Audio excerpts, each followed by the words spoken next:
And we are live. Welcome to the MLB Deeper Dive. It is Wednesday, August 9th. I am Josh Engleman, and I am joined by someone that I have never been joined by before. Matt Belman in the house. If you don't know him, you should. I've got it pulled up to my left right now. Number 29 on Roto Grinders. Number 28 in the super heavyweight division. Number 8 in the MLB leaderboards. If that's not enough for you guys, I don't know what is. Hit the like button, subscribe to the channel, hit the notification bell so you know when everything goes live. Follow us both on Twitter. Matt, what's up? Nothing, man. I didn't know we were doing all that. You got me blushing over here now. So never really heard you be that nice before, but I get it. It's my first show. You want to be nice. So thank you. I appreciate the kind words. I'm nice to the people that deserve niceness. That's the thing here. I treat Adam Scher with pure disrespect because he deserves pure disrespect. We got Laffy spending 15 minutes today on pee during the strategy show. No respect. I don't need these people in my life. I finally got somebody on here I can talk to. Totally fair. Been watching your stuff for a while, man, so I'm excited to get on here with you and real talk. So we got a fun slate to break down. We do. 9 games, right in that wheelhouse of what I would consider to be perfect. I don't ever want to go to 13 or 14. I mean, I don't mind it, but and I don't want to be at 3 like we had earlier today for the early slate. This is perfect. It's enough to talk about. It's enough to take a stand and be unique if you need it to be.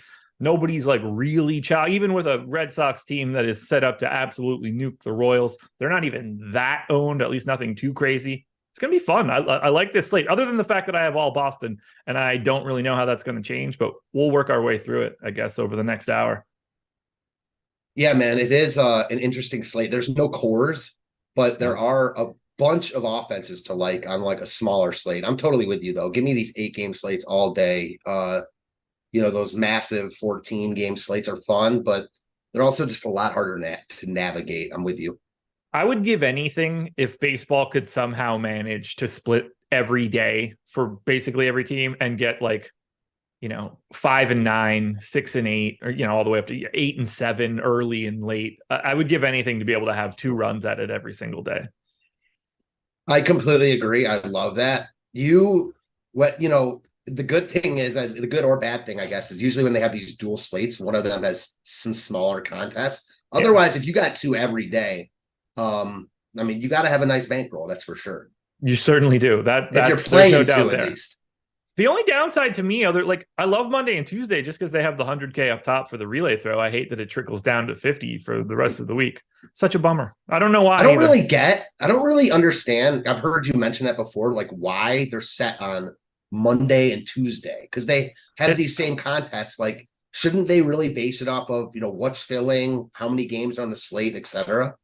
It's not as if they move to when the difference in entries from Tuesday to Wednesday is it's 40,000 people on Tuesday, but they have to cut it to 17K on Wednesday. It's no, it's 21 and then 17. We're talking about 4,000 additional entries.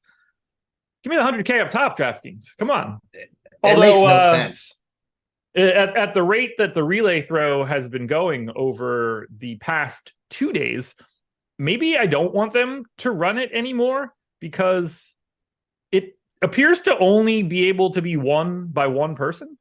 So it's not helpful right now to know that Mousepad took it down Monday and Tuesday.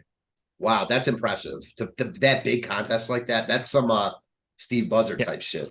Yeah, took it down Monday and Tuesday and shipped the night slate last night. I've had some dual takedowns like that, but in the big tourney, that's hella hard. Yeah. That's difficult. Only reason I knew the ship Monday was because I was looking up at it from second. I saw that. I saw you were in second, but I ran it right back again today, or ran it back again yesterday. So kudos, Mousepad. You ready to talk some baseball? Yeah, man. Let's get into it. Like I said, I heard your breakdown this morning. I liked it. So excited to pick each other's brains about this slate. Well, we will pick the brains starting with the Pittsburgh Pirates taking on my Atlanta Braves. 3.6 run implied total here for Pittsburgh, 5.8 for the Braves. Got Priester going for the Pirates. We've got Max Fried going for the Braves. I don't get the sense we're going to talk too much about Priester, so let's start with Max Fried. 9,400 today, making his second start back after being out for a couple months. How do you see Fried today here against Pittsburgh? 21% owned the last time that I saw, but I should probably grab some updated ownership. In general, I'm a Fried fan, man. Fellow Jew, like, gotta love that from my perspective. Don't get many of those where I'm from, so I gotta call them out. We got two on this Zoom call right now. Mazel tov, you guys. Well, I'm talking about really in professional sports, though. That's fair. I like Fried. He's in a good spot against Pittsburgh. My issue, though, is he, came back from that long injury. He only threw 72 pitches last time out. He was awesome. I believe that was against the Cubs. Yeah, it was in Chicago against the Cubs, day game. Little bit worried about like what his pitch count's going to be at this price tag with other really good pitchers on the slate. We're not really getting any sort of discount at all at 9,400. Our top pitcher tool likes him, has him as our, as the fourth overall guy. Ownership is probably where it should be. He's getting 21.2%. I think he's fine. I'm not prioritizing him, but I wouldn't be like mad if I landed on him. I'm making 3 lineups tonight. If I were making them right now, I probably would not use him because he's expensive, and I don't think ultimately he has the upside you want. How do you feel? Well, we're on the same page here. I wouldn't mind having more just because this park really does just neutralize righty power. That should help him out quite a bit, but I only have 7%. He went 72 pitches in that return start. Probably looking at what, 85 as a realistic scenario for him here. I'd be surprised if he ran it up to 100. So you'd assume that right tail for him is probably not as attainable as you would like it to be.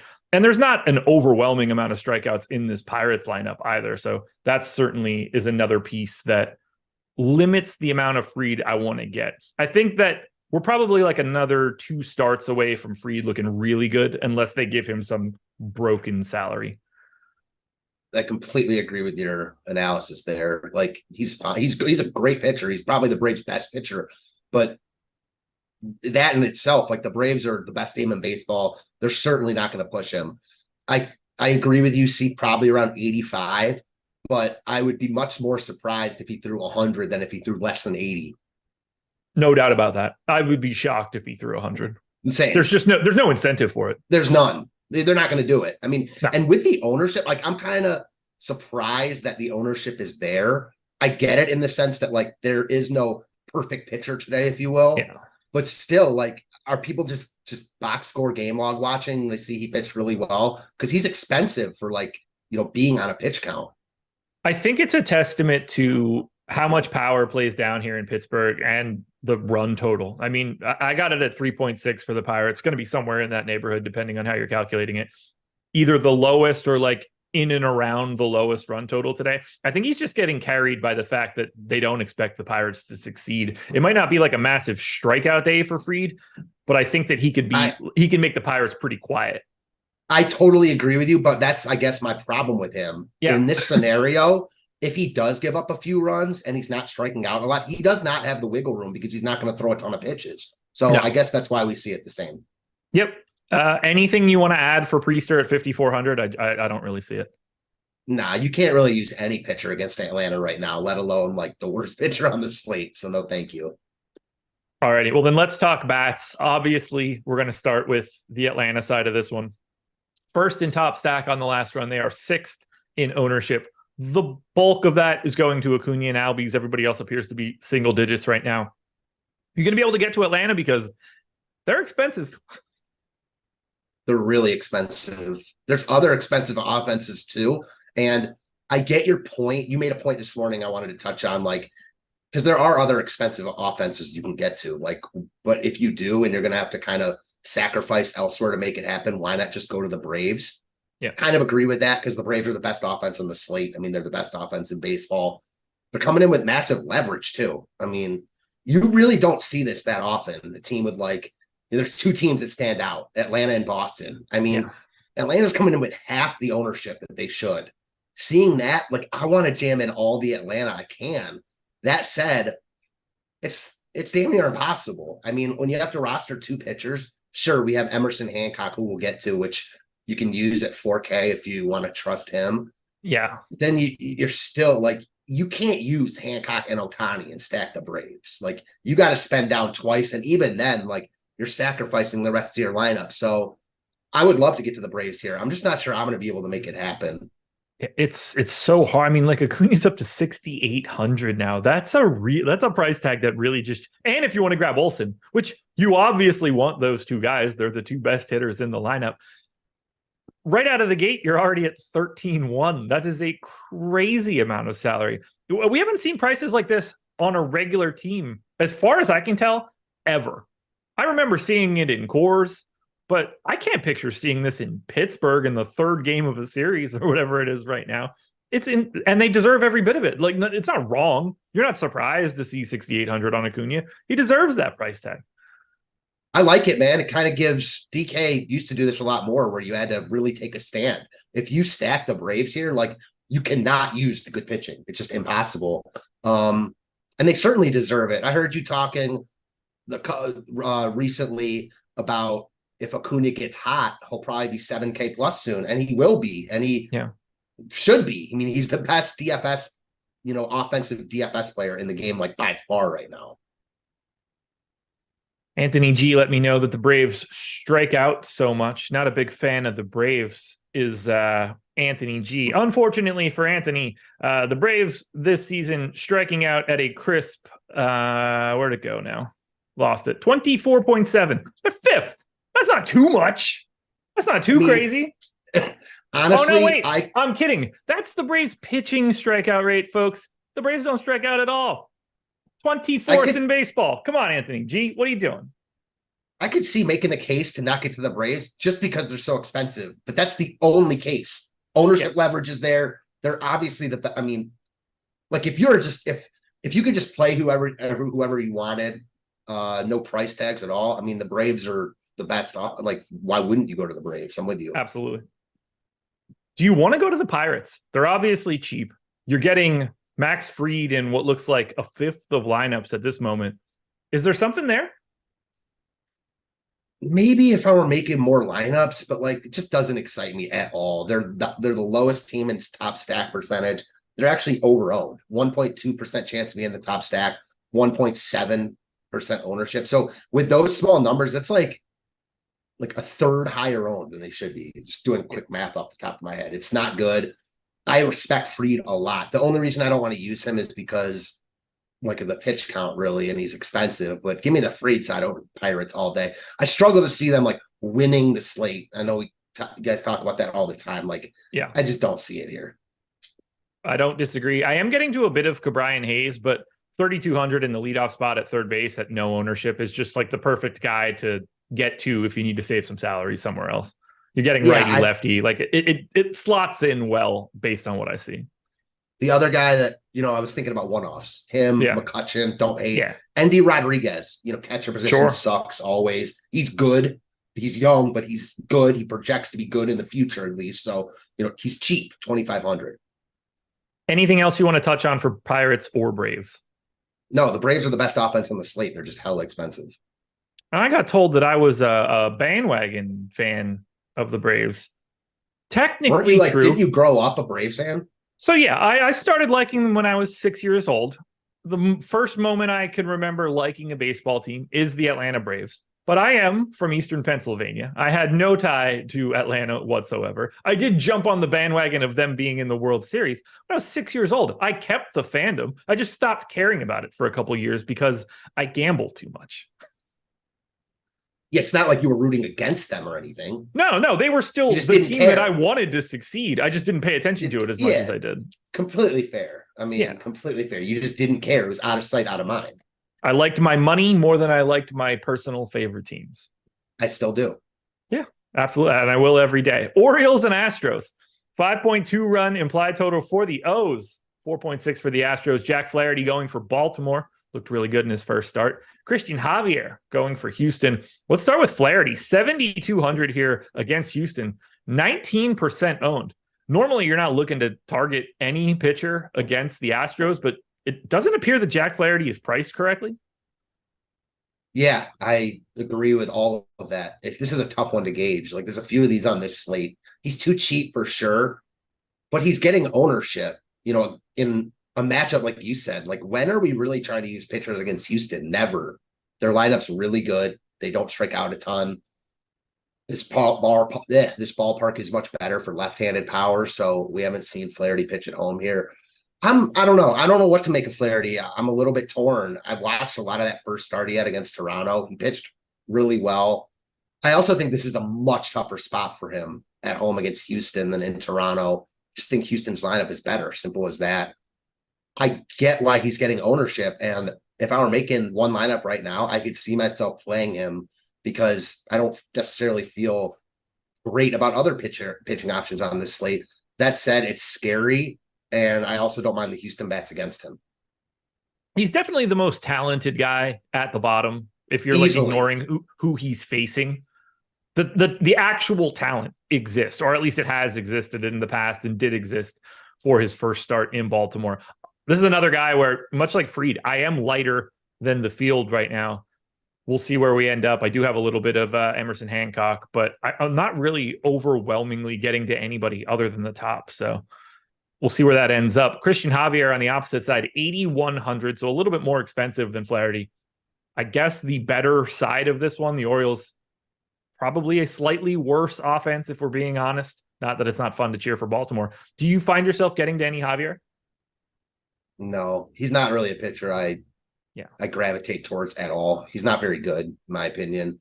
In the top pitcher tool, he's coming in with nice leverage, but I don't really care that much about that. The range for pitchers is so small, except when you get those, outlier performances like the Valdez no hitter, etc. I don't really need the leverage there. This is a tough spot. Baltimore's a good offense. I do agree with you. I think Flaherty's in the worst spot. He's cheaper and a better pitcher, though. So give me Flaherty over Javier, even though, like, based on the ownership, I also like Houston's offense more than Baltimore's. Chances of success, though, probably Baltimore slightly higher than Houston, and the ownership shows that. You mentioned top pitchers and ownership there. Just in case you didn't see it, we got a refresh like 3 minutes ago. So if you want to refresh those tabs, it just came in. I'm going to send you to the Orioles first because I have more of the Orioles. 4th in top stack, 6th in top value. They are 5th in ownership, taking on Javier, as we touched on before. Park plays up lefty power. I think the top of the order looks fantastic. Only Gunnar Henderson and Ryan O'Hearn are in double digits. Everybody else is in single digits. Do you want to try to attack Christian Javier? I have no problem with it. And the only reason I wouldn't is because, like I said, playing 3 lineups tonight, and there's other offenses I also like. So as a guy like you who's max entering the relay throw, I'm definitely getting some Baltimore. I mean, they're certainly in my pool. If you want them to be your top stack, I would get that. I think that as you alluded to at the beginning of the show, like, it's pretty easy to take a stand on this slate. Like, no team outside of maybe Boston, because of their chance of success and ownership, is going to really kind of overweight the field. And Baltimore's a really good place to go. Javier is not very good. This lineup is good, and they're not getting a ton of love. I like it. I have 23 5-mans of Baltimore right now. That's the 3rd most of any team behind the Red Sox and the Royals, which we're obviously going to get to. But right now, and it's a lot of Rutschman, Henderson, Santander, O'Hearn, and then basically like choose your own adventure for who you want as the 5th guy. I like the top of this order a lot, especially against Javier. So I'm pretty excited to get to Baltimore. Normally when I get to Baltimore, they're awful. So your mileage may vary for everybody that's listening, but that's where I stand. Do you want to get to the Astros? You do get a little bit of that bonus on the opposite side of the 20% owned Flaherty. Yeah, this is another one. I really like it. Now, will I be able to get to it? I'm not sure, but I love this spot. I mean, Flaherty is unknown at this point. Like, we do know that he has a propensity to put guys on. He's been in Baltimore for like a week and a half now, so maybe they did work their wonders. I know Adam is very hopeful that he's a completely changed pitcher, and I'm not going to discount that, but it's early for that also. And while he pitched really well against Toronto, I think people are buying into that maybe a little bit too much. So, yeah, I really like Houston here if you can get there in tournaments. But it also goes back to the point you made earlier, like this morning. If you're sacrificing everything to get to Houston, why not just go to Atlanta? Because the pricing is similar. Yeah. And then you don't, but instead of facing Jack Flaherty, you get to face Right. Quinn Priester. Right. And like, part of me when we talk about that out loud is like, is everyone going to do that? Is everyone going to, is that the reason to play one of these other offenses? Right. It might be. Any further thoughts on Baltimore or Houston? No, Baltimore looks better as far as chances of success. Houston looks better from an ownership leverage standpoint. All right, folks, hit that like button. 535 people in the house, 75 likes. We should have no problem running that up over 100. Schedule for the rest of the day. Pretty simple for a Wednesday. MLB Live Before Lock coming up next. That'll be from 6 till 7. PGA Live Before Lock from 8 to 9. The FedEx St. Jude going on starting tomorrow. And lock is, I believe, 8:50 a.m., which means that I don't have to do a bunch of golf stuff tonight at 11 o'clock at night. I can wake up like a normal person. Play golf, watch our PGA Live show, and sign up at BetMGM, because if you're looking to sports bet, this is going to be the best deal you are going to get. 1, if you click the link, you'll get a month of Stochastic Plus Platinum. I shouldn't have to sell that. That's the best thing you can get in the entire DFS industry. 2, and this is the big one. If you have the money, start searching your couch cushions if you have to.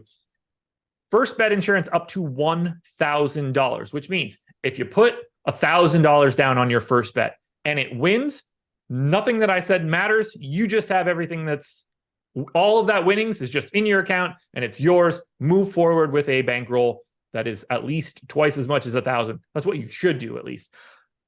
But if it loses, which bets are certainly going to do from time to time, you get it back in bet credits, guys. You get to basically take a whole nother shot at it. And that doesn't mean you have to put down 1,000 again. Segment that out if you need to.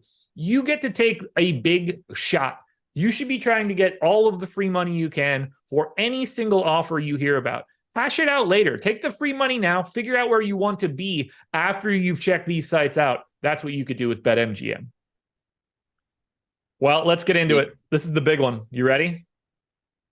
I am ready. I just want to say real quick, I think you talk about this a lot. Like, take advantage of all those offers because they're not going to be here forever. They're only here because sports betting is so new. So, like, the only reason not to take advantage of them is pure laziness. Like, literally, take advantage of them. That's all I can say.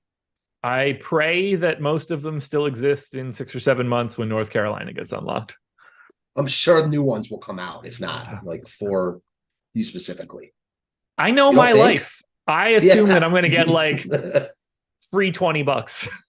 I get it. I mean, they are late in the game, but you got to think that they're going to want to really incentivize people to play. I don't know. I mean, they're going to be like, deposit $100 and get a cheer wine and a pork sandwich. It's just like bullshit. 6.3 run implied total for the Boston Red Sox, 4.4 for the Royals. Nick Pivetta for Boston, Jordan Lyles for Kansas City. I can't imagine you're going to advocate for Jordan Lyles here. I think we could probably skip it. Do you have any interest in Nick Pivetta? No. Correct. And part of the reason is he just, like, I don't know. I don't trust DraftKings at all, but it says probable opener for him. Is that at all relevant or true? I mean, I don't know what to make of it at this point. I mean, this guy has cost me some money, but he threw 4 innings on the 5th. Only 66 pitches. Like, there's no way. Yeah, wait. It's the 9th, so only 3 days rest. No chance. There's no way you can use him here. I'd be surprised if he throws more than 3 innings. I'd be surprised if he threw more than the 66 pitches he threw a couple days ago. That's for sure. And if you know that he's going, like, I gave him 4 innings. I'm not interested. Yeah, I'm not even going to be shocked. Like, Boston has been really weird with this lately. If he doesn't even pitch, if they announce someone else. Yeah, I wish he wouldn't have pitched the day that he did and came in and dropped 40 fantasy points. That would have been really helpful for me. The pitchers versus Oakland, that was just ridiculous coming out of the bullpen. It's funny, our top stack tool does not have a pitcher like KC. The spot is blank. Yeah, I think we're a little dubious of what's going on there too. Ultimately, I don't think that he's all that playable just because of that start on the 5th. I think that he's just going to be a little bit too limited here. I think what we really want to do is talk Boston. I'm just going to open it up to you in general. They're number 1 team. They've got the highest implied total. They're cheap as hell. They are the most owned team. How do you handle a Boston team today?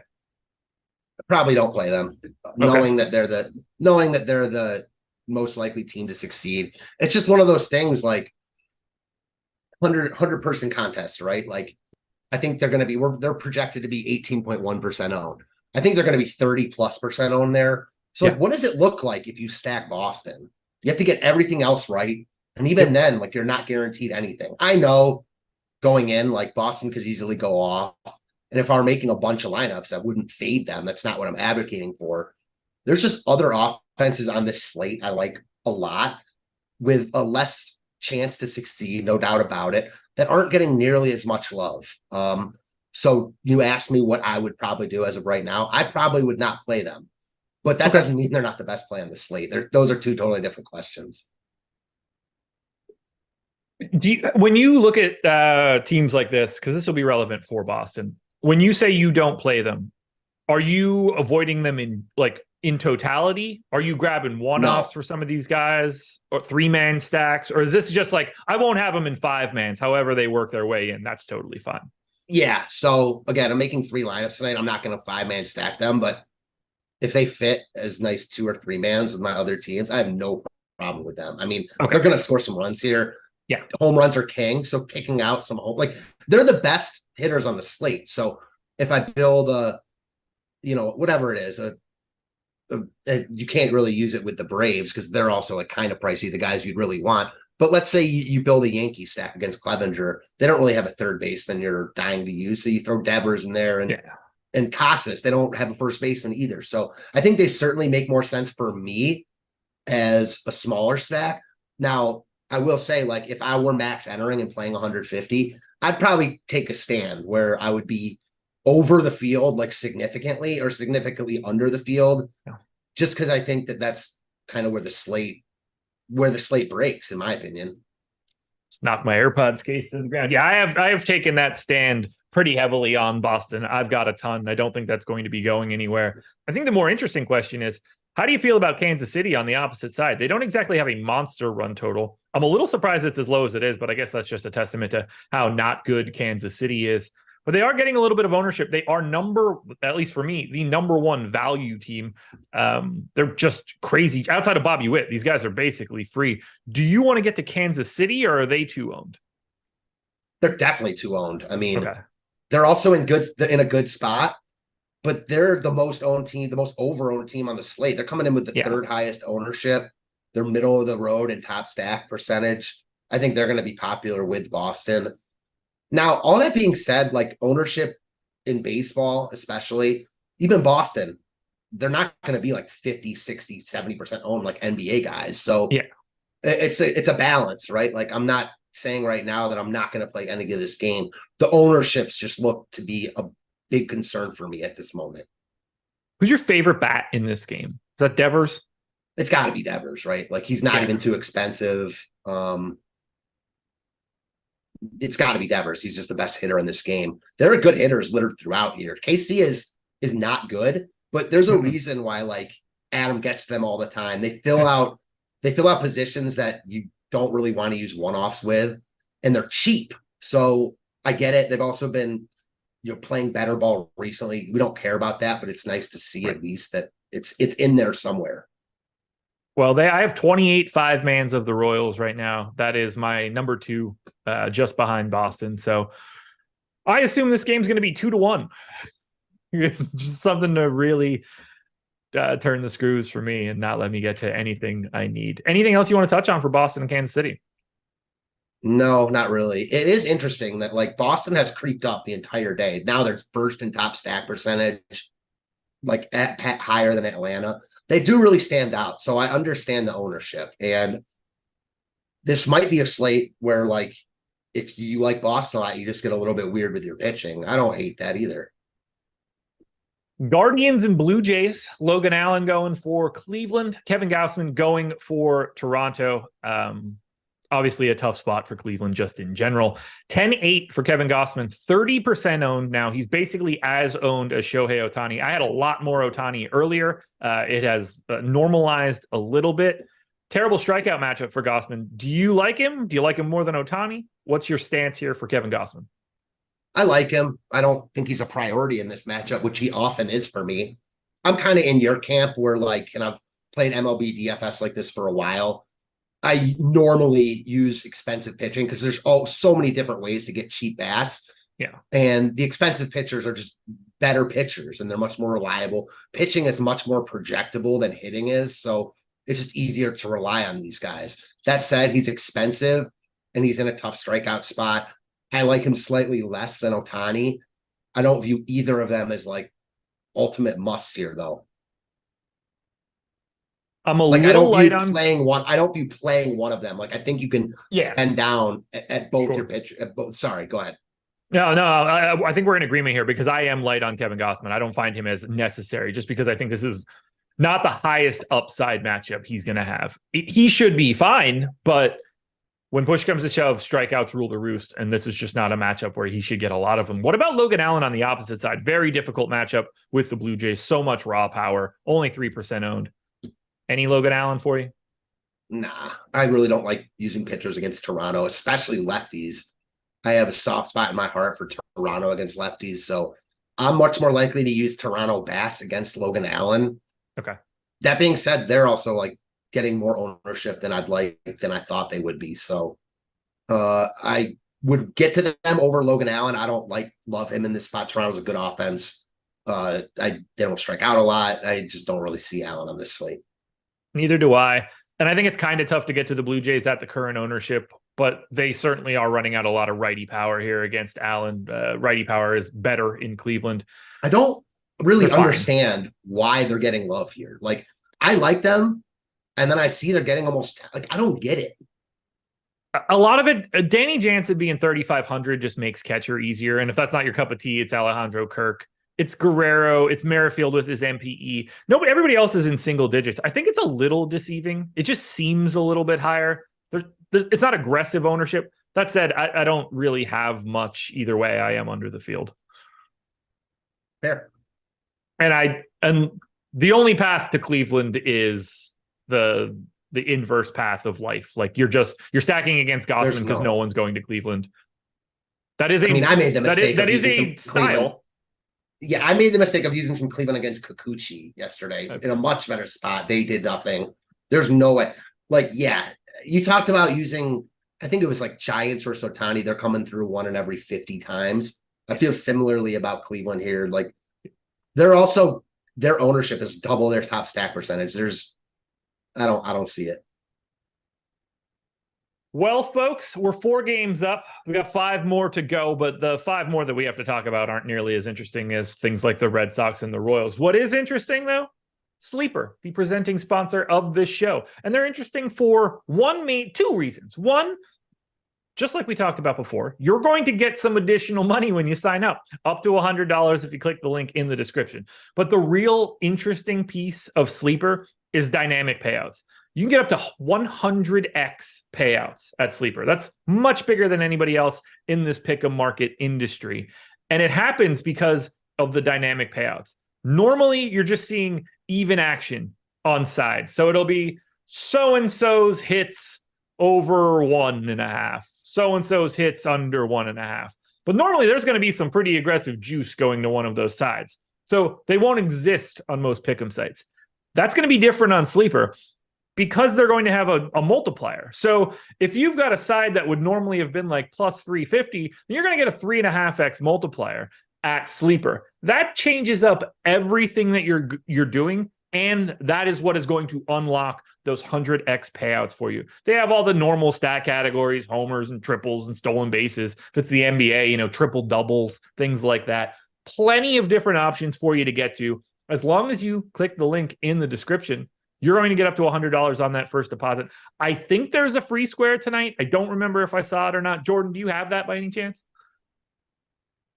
Okay. If there's a free square, Jordan's going to pull it up and put it on the screen. If there's not, pay attention to some other site. I'm sure they have a free square today.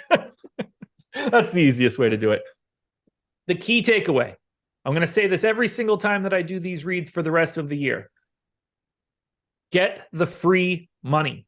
Build yourself a bankroll. Figure out where you want to be after that. $100 on your first deposit. Put in 100, get another 100. That is the only way that you should be starting this one off. Go check out Sleeper.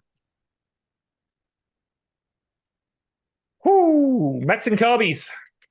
4.5 run implied total for both teams. David Peterson going for the Mets. Kyle Hendricks going for the Cubs. 5% ownership to Hendricks. 12% ownership to Peterson. Both guys in like the low 6K to mid 6K range. Are you going to either one of them for value today? No, this is a game. And again, there's 8 games tonight. I don't think I'll get anything from this game. I just don't love any side of it. It's all like the same to me. There's nothing I really love here. I don't have anything that I really want to get to aggressively. I would say Peterson probably grades out a little bit better than the ownership he's showing in our top pitchers tool. 11% top to 21% for value. You could probably get to him a little bit more than 12%. I'm basically dead neutral to the field for both guys, which means that I don't have anything interesting to say. I also don't have anything interesting to say about either offense, but I have not been getting to the Cubs at all. And normally I get to the Mets, but I'm not even doing that today. Does either offense tickle your fancy? Because stacking against Kyle Hendricks seems like it's probably a decent thing. It does. The Mets lineup, though, I know you were high on them for a lot of the season. Yeah. It's become very watered down. Yeah. The back half of it is disgusting. It is. Not that I would ever want to use Hendricks, but no for me on the Mets. Like, just not inspiring at all. No. Middle of the pack, bottom half in the top stack tool. I think the Cubs probably look slightly better, but it's one of those things where like they're the slightly better offense for me right now. But Peterson is also probably slightly better than Hendricks. So at the end of the day, it's all a wash. And you're seeing that too. 4.9% aggregate ownership for the Mets, 4.9% stack score. The Cubs are at 5% on the dot ownership, 4.9% stack score. These teams are dead equal in ownership and stack score. Both pitchers aren't all that different, although they certainly get to their results in different ways. I don't know what to do with this game at all. I just wanted to stay quiet. Same. And I think that, especially someone like me who plays limited lineups, you're going to have to make those stands. Like, you can't play everything. So this is one of those where I don't love any side of it. I would be surprised if I played anything from this game. I mean, the bottom of this Mets lineup, Vientos hitting 7th, like he is a good prospect. That's it right now. It is one of the worst lineups I think we've seen all year. Abraham Almonte, Jonathan Arias, Rafael Ortega. I mean, these are career minor leaguers. At least Vientos has pop. Right. I'm grasping at straws here for the bottom of the Mets lineup. That's all I've got. I'm not advocating for it at all. I don't really have anything other than Francisco Alvarez. I don't have anything here. I was going to say, it's almost doing Vientos really dirty, throwing him in the middle of that scrub pile. It's not good. It's not good. I want this game to be just a snooze fest. Well, maybe not. I want it to be like 4-3. I don't want either pitcher to succeed with any sort of volume. I certainly don't want the offense to succeed. Just everybody just does a little bit. No homers. Just a lot of single, double, hit by pitch. This guy scored on an error. Walks. Yeah. I feel like, and I always often think about this, like, what's the best way? Like, when you don't have anything on the game, what do you want to happen? Because either the pitcher is doing well or the offense is doing well. You want walks, right? Yeah. Because then the pitcher's throwing a lot of pitches. The offense isn't really doing much. And then you hope, like, when the bullpen comes in, they shut down the offense. It's all, I mean, when I'm cheering for specific hitters in a lineup, I'm always cheering for walks for the other guys. So they're just on base for my dude. Most definitely. Yeah, it's always walk. Don't cause any damage. Just get on there so you can be an RBI. Yeah, for sure. White Sox and Yankees, 4.5 run implied total for the White Sox, 4.7 for the Yanks. Mike Clevinger going for Chicago. Maybe Luis Severino as the long man, Ian Hamilton as the opener for New York. Are you expecting Severino? I'm not expecting him, and I'm not expecting him. So I don't know. I don't care that much. I care for the White Sox bats. I do care, but I also I don't know. I actually, the more I look at this slate, the more I do care. I definitely don't like them as much anyways if he were starting. So already my interest in the White Sox is less than it otherwise would be. Yeah. I certainly have no interest in him or Clevinger. I have Clevinger today, and I do not like it. I heard your case this morning. Now that you've say they don't have any lefties. Like, the Yankees just don't really have any, not even lefty powers, like anything lefty good at all. So I understand it as someone playing 150. Like that's an easy way to get different. Where even there, like he's going to be very low owned. Yeah, we have him at 5%. I have 20 right now. Lefties touch him up. 222x ISO over his last 1,600 pitches. And, that gets backed up by basically a 350x WOBA. Righties, though, 142x ISO, 317x WOBA. Like, he's fine against righties. And this is all righties except for Jake Bauers and Billy McKinney. And, those guys are solid enough. They do both strike out a bit. I wouldn't be surprised if they take him deep. That wouldn't be crazy to me at all. But if he avoids those two guys, it's not like it's fun to pitch to Aaron Judge, but I think he's sneaky for 6,900 just because of the makeup of that lineup. For me, I think it's more like I won't use the Yankees in that scenario. Like you've kind of talked me on to, I don't think I'm going to use Clevenger here. I mean, the truth of the matter is like Bauers and McKinney, I mean, they're fringe major league players. Like Bauers has been good leading off cheap on DK, but no one's going to be surprised that he's out of baseball. Like not even next year in a month. So I get it. Like no lefties really makes Clevenger stand out a slate where using him over like Flaherty, better pitcher. Yeah. But he's in I get it. I certainly get it. Yeah, I think Flaherty's ownership, too, is making me get to a little bit more of Clevenger. Flaherty, $300 more expensive, but basically 4 times as owned. I think that's causing it a little bit, too.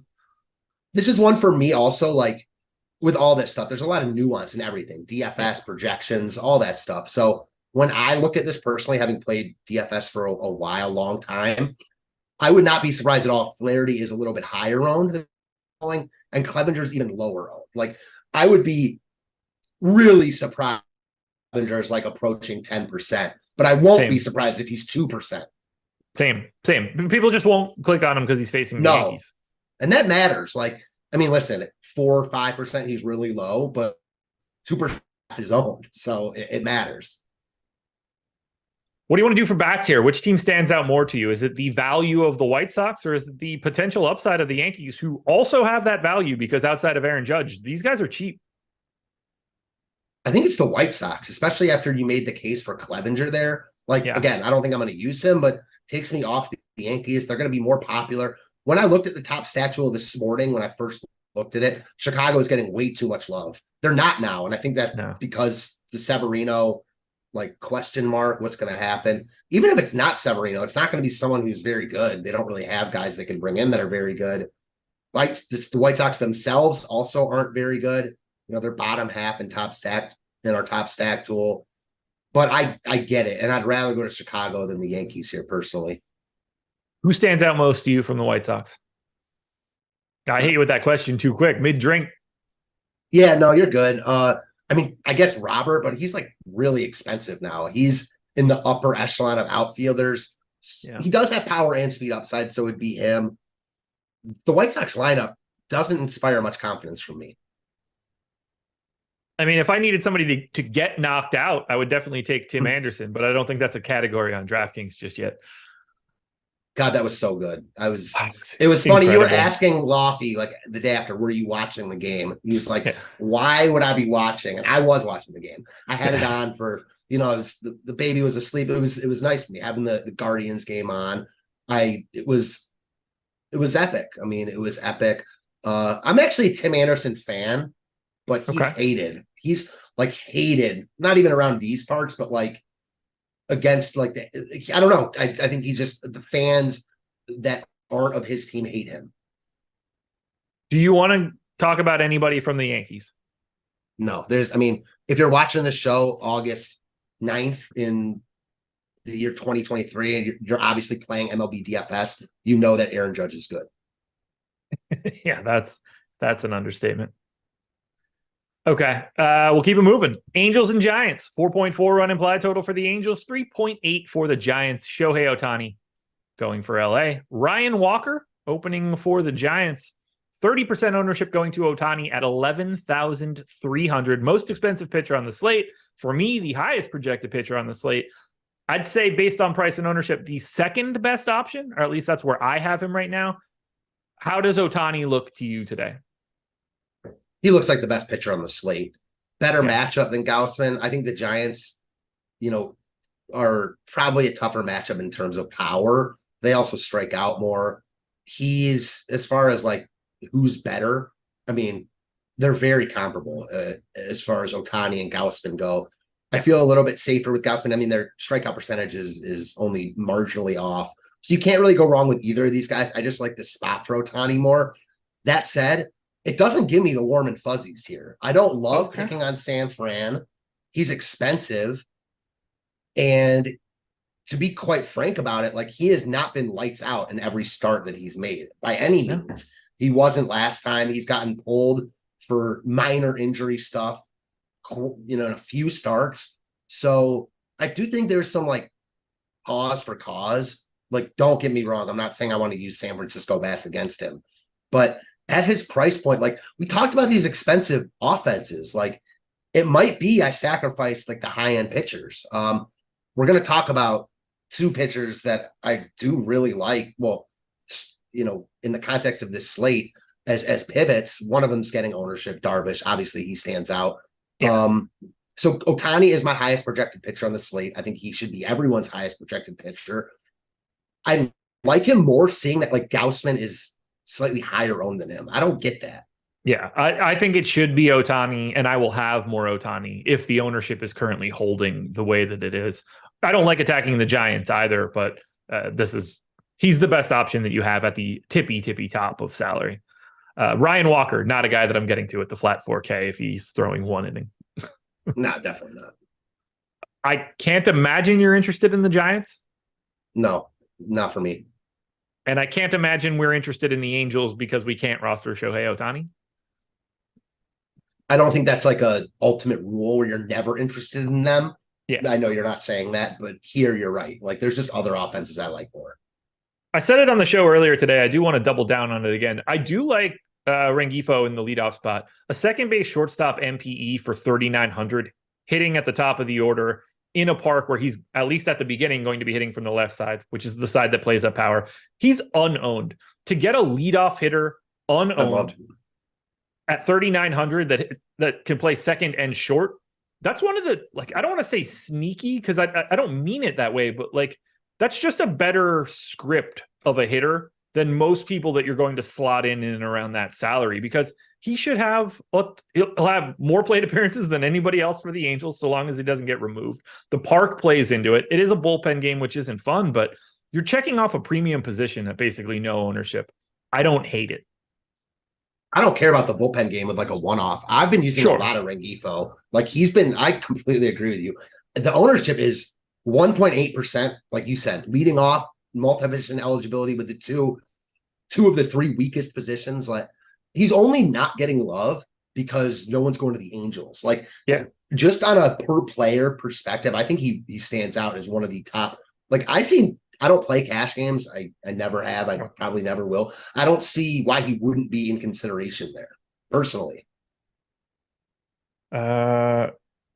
Sean Carroll, I don't know if you're talking to me, if I'm the Josh you mean, but Josh is not in a best ball with you for football. I promise. Same here. I have a ticket, I guess, from DraftKings. So at some point in time, I'm just going to like auto draft that and let it chill. But I do not do NFL best ball unless DraftKings starts giving me a very tasty deal, which they have done in the past to get some best ball tickets. I will take advantage of discounts, but I will not pay the full freight for something I don't want. Same.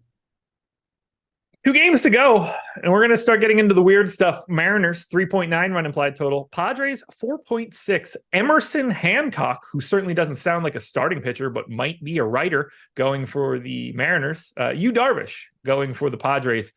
Let's start with Darvish, who I think is probably the sort of the easiest guy to talk about, just because 8,800 puts him in a tier that is a lot different than the tippy top. It's not like Seattle's got a lot of power in the lineup. It's a scary-ish spot there. The park does limit runs to a degree. But Yu Darvish is the most owned pitcher today, and I think he should be based on his price. He's just too cheap. So this is another one. I'm a big Darvish fan. I use him a lot. He's often in these spots where he's just a little bit too cheap, and he is today. There's another one, like you mentioned. Seattle's got a lot of power. They've last week they got Otani's last start. They got to Otani. They're the ones that knocked him out. So it's Yeah. not foolproof here. He's just too cheap given the other options. Like, he's less expensive than Fried, Merrill Kelly. He's like only a little bit more than the Logan Allens of the world. He just looks like a guy that you can get to in any format. The ownership is showing it. I get it. He's really good, and there's a lot to like about him here. I like him. He'll probably be a guy that I use through and through. Yeah, he's in half of my stuff right now. I just can't. He's too efficient on a dollar for dollar basis here.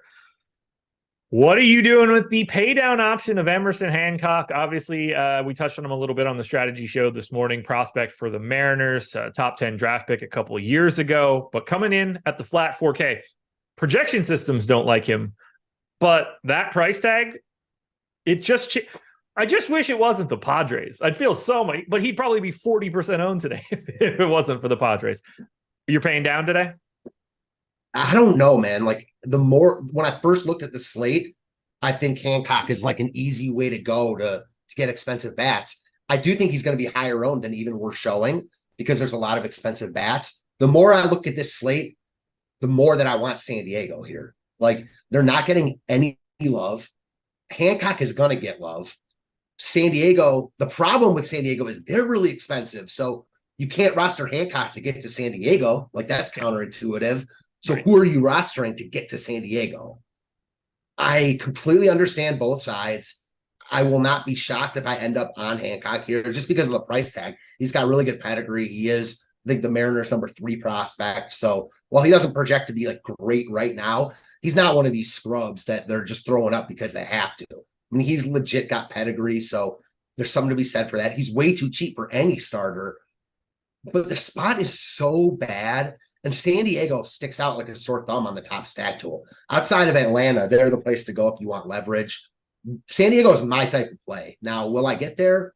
I can't guarantee it because they're expensive, but I like them a lot here. Yeah, it's an interesting spot here on the opposite side of Hancock, just because of at least the way that the major projection systems look at his stats. He looks terrible in Steamer. It's not much better anywhere else.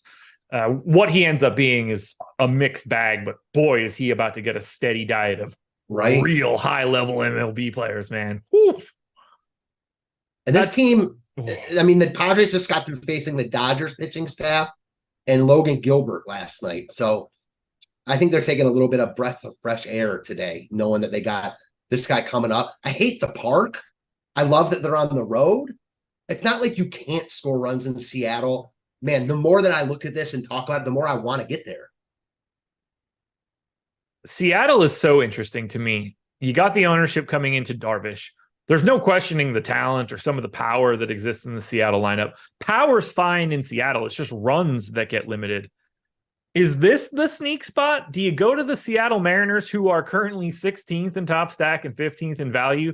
Do you do that? Do you go the other direction against the ownership of Darvish?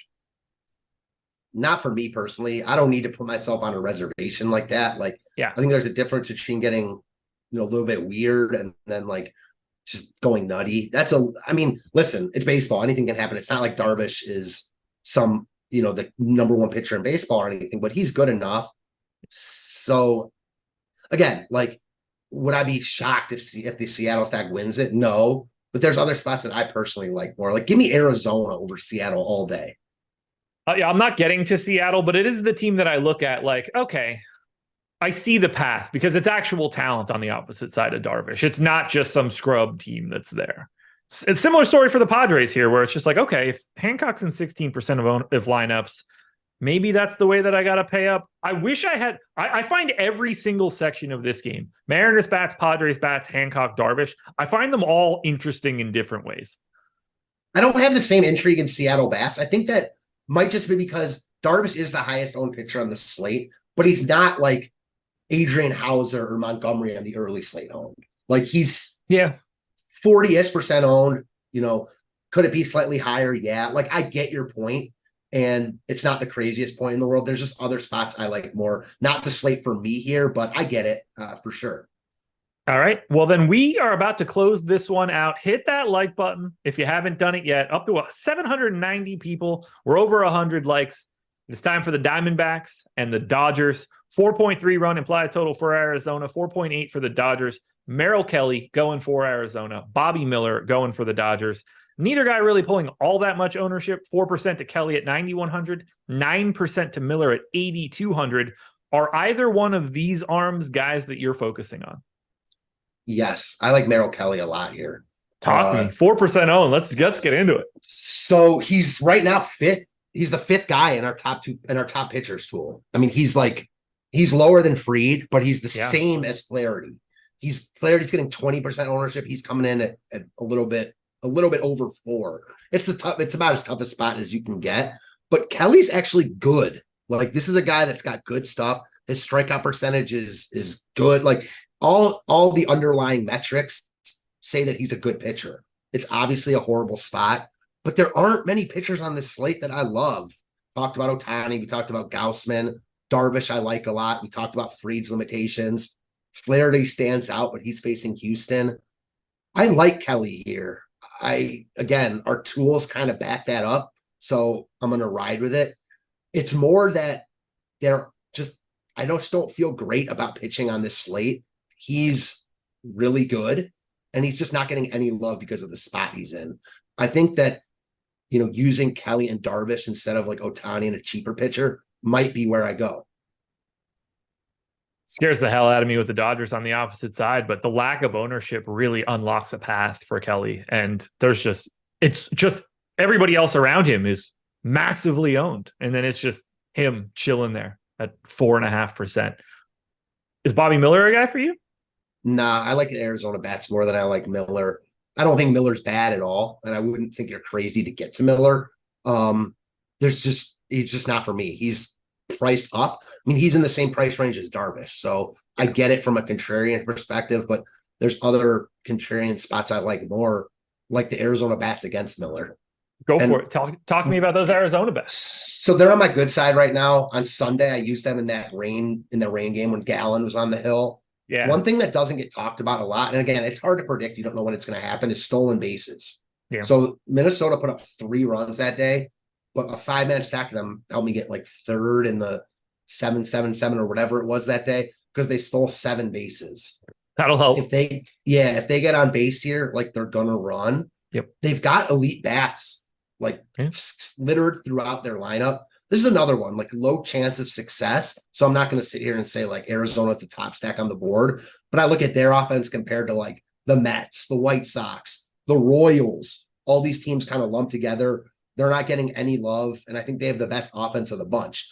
Now, that being said, like, they're not cheap. So you do have to prioritize them to get your lineup. You're going to need them to go off because your lineup around them is not going to be as probably good as you want it to be. But for me personally, I think that Arizona is on my short list of teams I could see myself using. You pitched Merrill Kelly a little bit before. Are you going to the Dodgers bats? I'm not, but this is another one. Like, I'm scared not to, because also showing a ton of leverage in our top stack tool. Yeah. They're not right behind. They're ahead of the pack as far as all the other teams go after the Braves and Red Sox. If you can get there and you want to get there, do it. I'm on the Kelly side though. Like, I respect him. I think he's good. I'm not going to use like Kelly in one lineup and Dodgers in another. That's just not how I play. And I'm on the Kelly side here. That's not to say they're not a great stack, because they always are. It's just not the stand I'm going to take today. How about you? I have a little bit. I've got 5-5-mans. I'm basically neutral to the field right now. I don't mind getting a little bit, but I have a little bit of respect for Kelly, so I doubt that I get a lot. For me, the Dodgers are the perfect example of like, I would just get to the Braves. Yeah, same. Or I'd rather get to the Padres. Similar story at the top. 9 games up, 9 games down. First show in the books for you and me. It was fun. Yeah, it was a lot of fun. Told you before we came on here, I wasn't sure I'd ever be able to get on you after you've completely shit-talked my hometown city of Cleveland, but it was fun. Thank you for bearing with me with my first show with you. It was a good time, man. Thank you to Jordan Klein for producing this show. Thank you to Sleeper for being the sponsor. You guys don't have to go anywhere. Stay right on this stream. MLB Live Before Lock coming up next, taking you all the way up to 7 o'clock. Good luck, everybody. Talk to you later.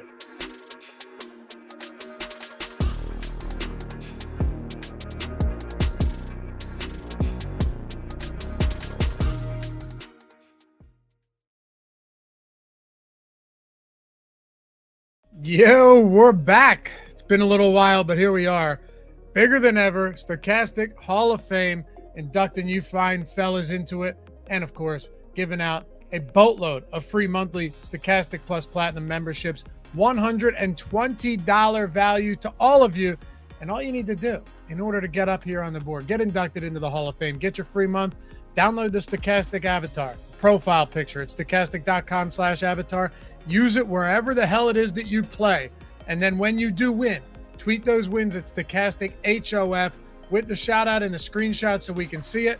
As long as you finish top 3 in a field of 5,000 or more, boom, you're in. Free month of Stochastic Plus Platinum and this fine video that you can show all of your friends, this crowning achievement. We'll kick it off with Dave Oliver. Dave, huge week not long ago. Thank you guys. Stochastic tools are hands down the best. Finished first for 20K and then 5th, 23rd, 45th, all the way down. A huge day for Dave Oliver, and there were more. We just don't have enough room in this one to put them. Warren Harmon just got another second place in MLB. My life's changing so fast, and the tools of Stochastic are real, and they truly work. Shout out to Stochastic, $10,000 second place in the relay throw. And how about S. Schaefer back again? Love the new lineup simulator tool at Stochastic. Takes building MME lineups to the next level. Also, tip of the hat to our boys EMAC and Gundacker for providing pre-slate analysis on Live Before Lock, $2,500 win for Schaefer. And Timothy Holmes, this is how we do it. Yes, it is.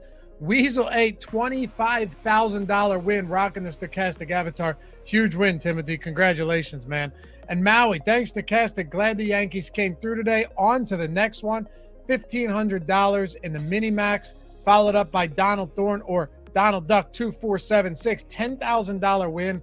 Thanks to everyone at Stochastic, especially Laffy, Josh, Adam. I think this qualifies for a free month at Stochastic. Can't wait to get reacquainted with the tools. Appreciate all the content. Donald Duck Thorne.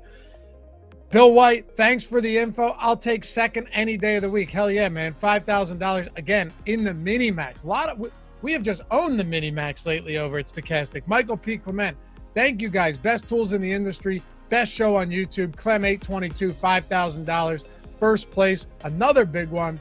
And Sean Geezy, my first season playing MLB DFS and booked a win. Always, as always, thanks to the crew and the rest of the Stochastic crew for the best tools and content in the game. $7,500 in, well, the Mega Minimax. Lock it up. Sam Van Dam, love this one. Little Hall of Fame game action. Not a bad way to start the NFL season. Thanks to Matt Kajeski for the analysis and Laffy for the content last night on the show.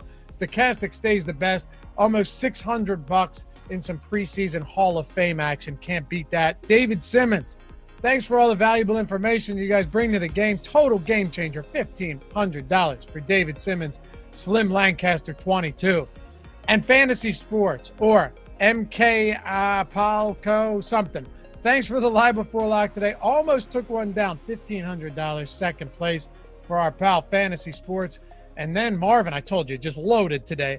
Hey, needed that free month of platinum and a shout out Laffy and ship my money. My first time winning any contest in any sport. That's awesome, man. Put your boy in the Stochastic Hall of Fame. I'm going for the Millie Maker season. $1,000 from Marvelous Mac Man in the solo shot. And the last two here, our boy, the Maharishi. Beats 35,000 entries only to finish second to another Stochastic logo. You love seeing that. First and second rocking the Stochastic Abby. I'll definitely take it, though. Never been an MME guy, but the lineup generator makes it quick and easy. Yeah, it's also $4.48 for your first week. Link in the chat and in the description. Paul Hall, looks like I made it. Stochastic Hall of Fame runner-up in the $1. Listen regularly, and Greg Ehrenberg sent me to low-owned MKE as I only hand-build 1 or 2 lineups a night. This was a good one entry. Thanks to the crew. And even Eric Thinkless, $300 to Paul Hall. That will do it. Remember, stochastic.com/avatar. Rock it wherever it is you play. Finish top 3 in a field of 5,000 or more and send those screenshots over to us. It's Stochastic HOF. Get inducted into the Hall of Fame. Welcome to all of you who are here for the first time, and welcome back. You've been here before, and get a free month of Stochastic Plus Platinum along the way. See you back here for another edition of the Hall of Fame next week.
What is happening, everybody? It is Wednesday night and time to break down another MLB slate with my friend Neil Orfield. And then, of course, Jordan Klein, who does not get shouted out enough, is going to be doing the producing. He's wearing his defense hat, one of the three hats that are in his rotation. For anybody else who is of interest, he's wearing sleeves today, which does not always happen with Jordan Klein. So Jordan has got himself dressed up and looks fancy for Wednesday night. And if you guys appreciate Jordan Klein wearing sleeves, like the video, subscribe to the YouTube channel, because the more likes that you get on the video, the more likely that your fantasy lineups are to perform and the less clothes Jordan Klein wears in the future. So like the video, subscribe to the YouTube channel. We are sponsored today by Sleeper. We'll be talking more about them as we go here. Neil, how are you doing today? And how are you feeling about this Wednesday night slate? I'm feeling a little bit offended by Jordan because I'm thinking he's probably dressing up for the golf guys that are following immediately after this show. True. He doesn't dress up for us normally, but he dresses up nice when he knows that the golf guys are coming on after us. So it's a little bit offensive that he doesn't always dress up for us. But otherwise, I am doing fairly well. Nice day here in Minnesota. Just walk my dog. Wife's still doing work stuff, so he's still depressed even when we walk. But I'm doing okay.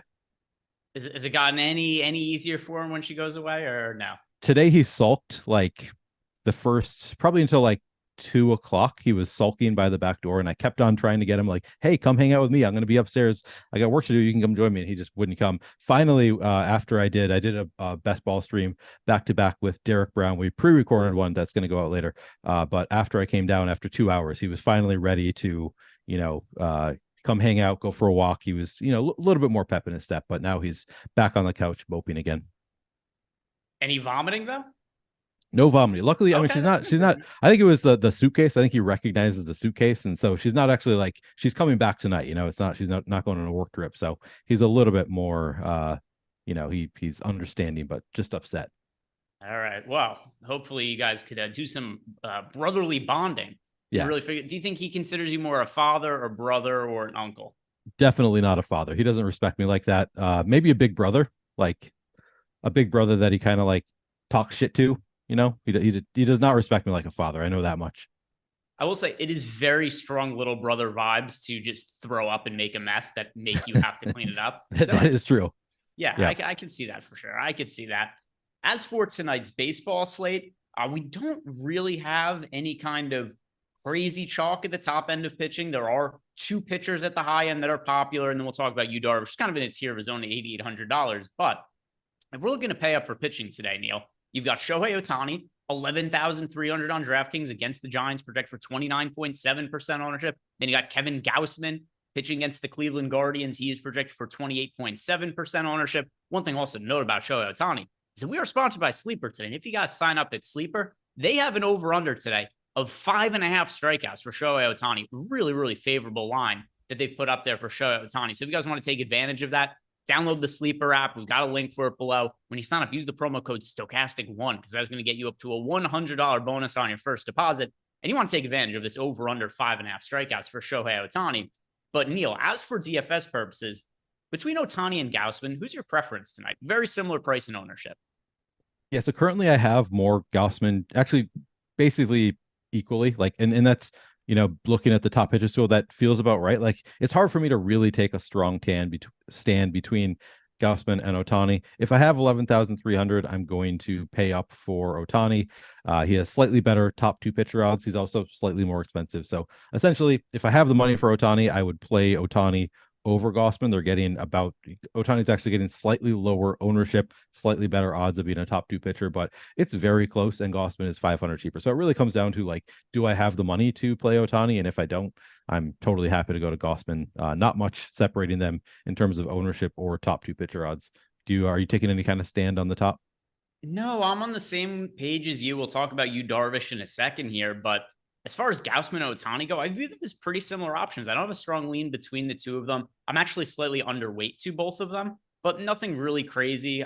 Their price points are fairly exorbitant today on DK, 10,800, 11,300. We've got Gausman pitching on the road. We've got Otani at home, but going up against the San Francisco Giants. And one thing that does worry me a little bit when it comes to Otani, he's had a bunch of starts that have been cut short and outings for just various reasons as of late, whether it's been cramping, fingernail that was broken at one point. And you do start to wonder, with the Angels not entirely having fallen out of the playoff race, but they're definitely starting to lag behind. Like, is this going to be reason for them to maybe be a little bit more cautious with Otani? It's hard to say. He's in the final year of his contract. A lot of reports have indicated he's most likely not going to be back next year, but it is something that's been massively disappointing in a lot of his starts when he's been popular as of late. So with that in mind, I'm underweight to both Gausman and Otani. If I'm playing one of the chalk pitchers today, I'm gravitating towards Yu Darvish, who's the one that I have the most exposure to of these chalk pitchers. And a lot of it has to do with the price point. He's got a solid matchup against the Seattle Mariners. Darvish pitched great in the second half of the year.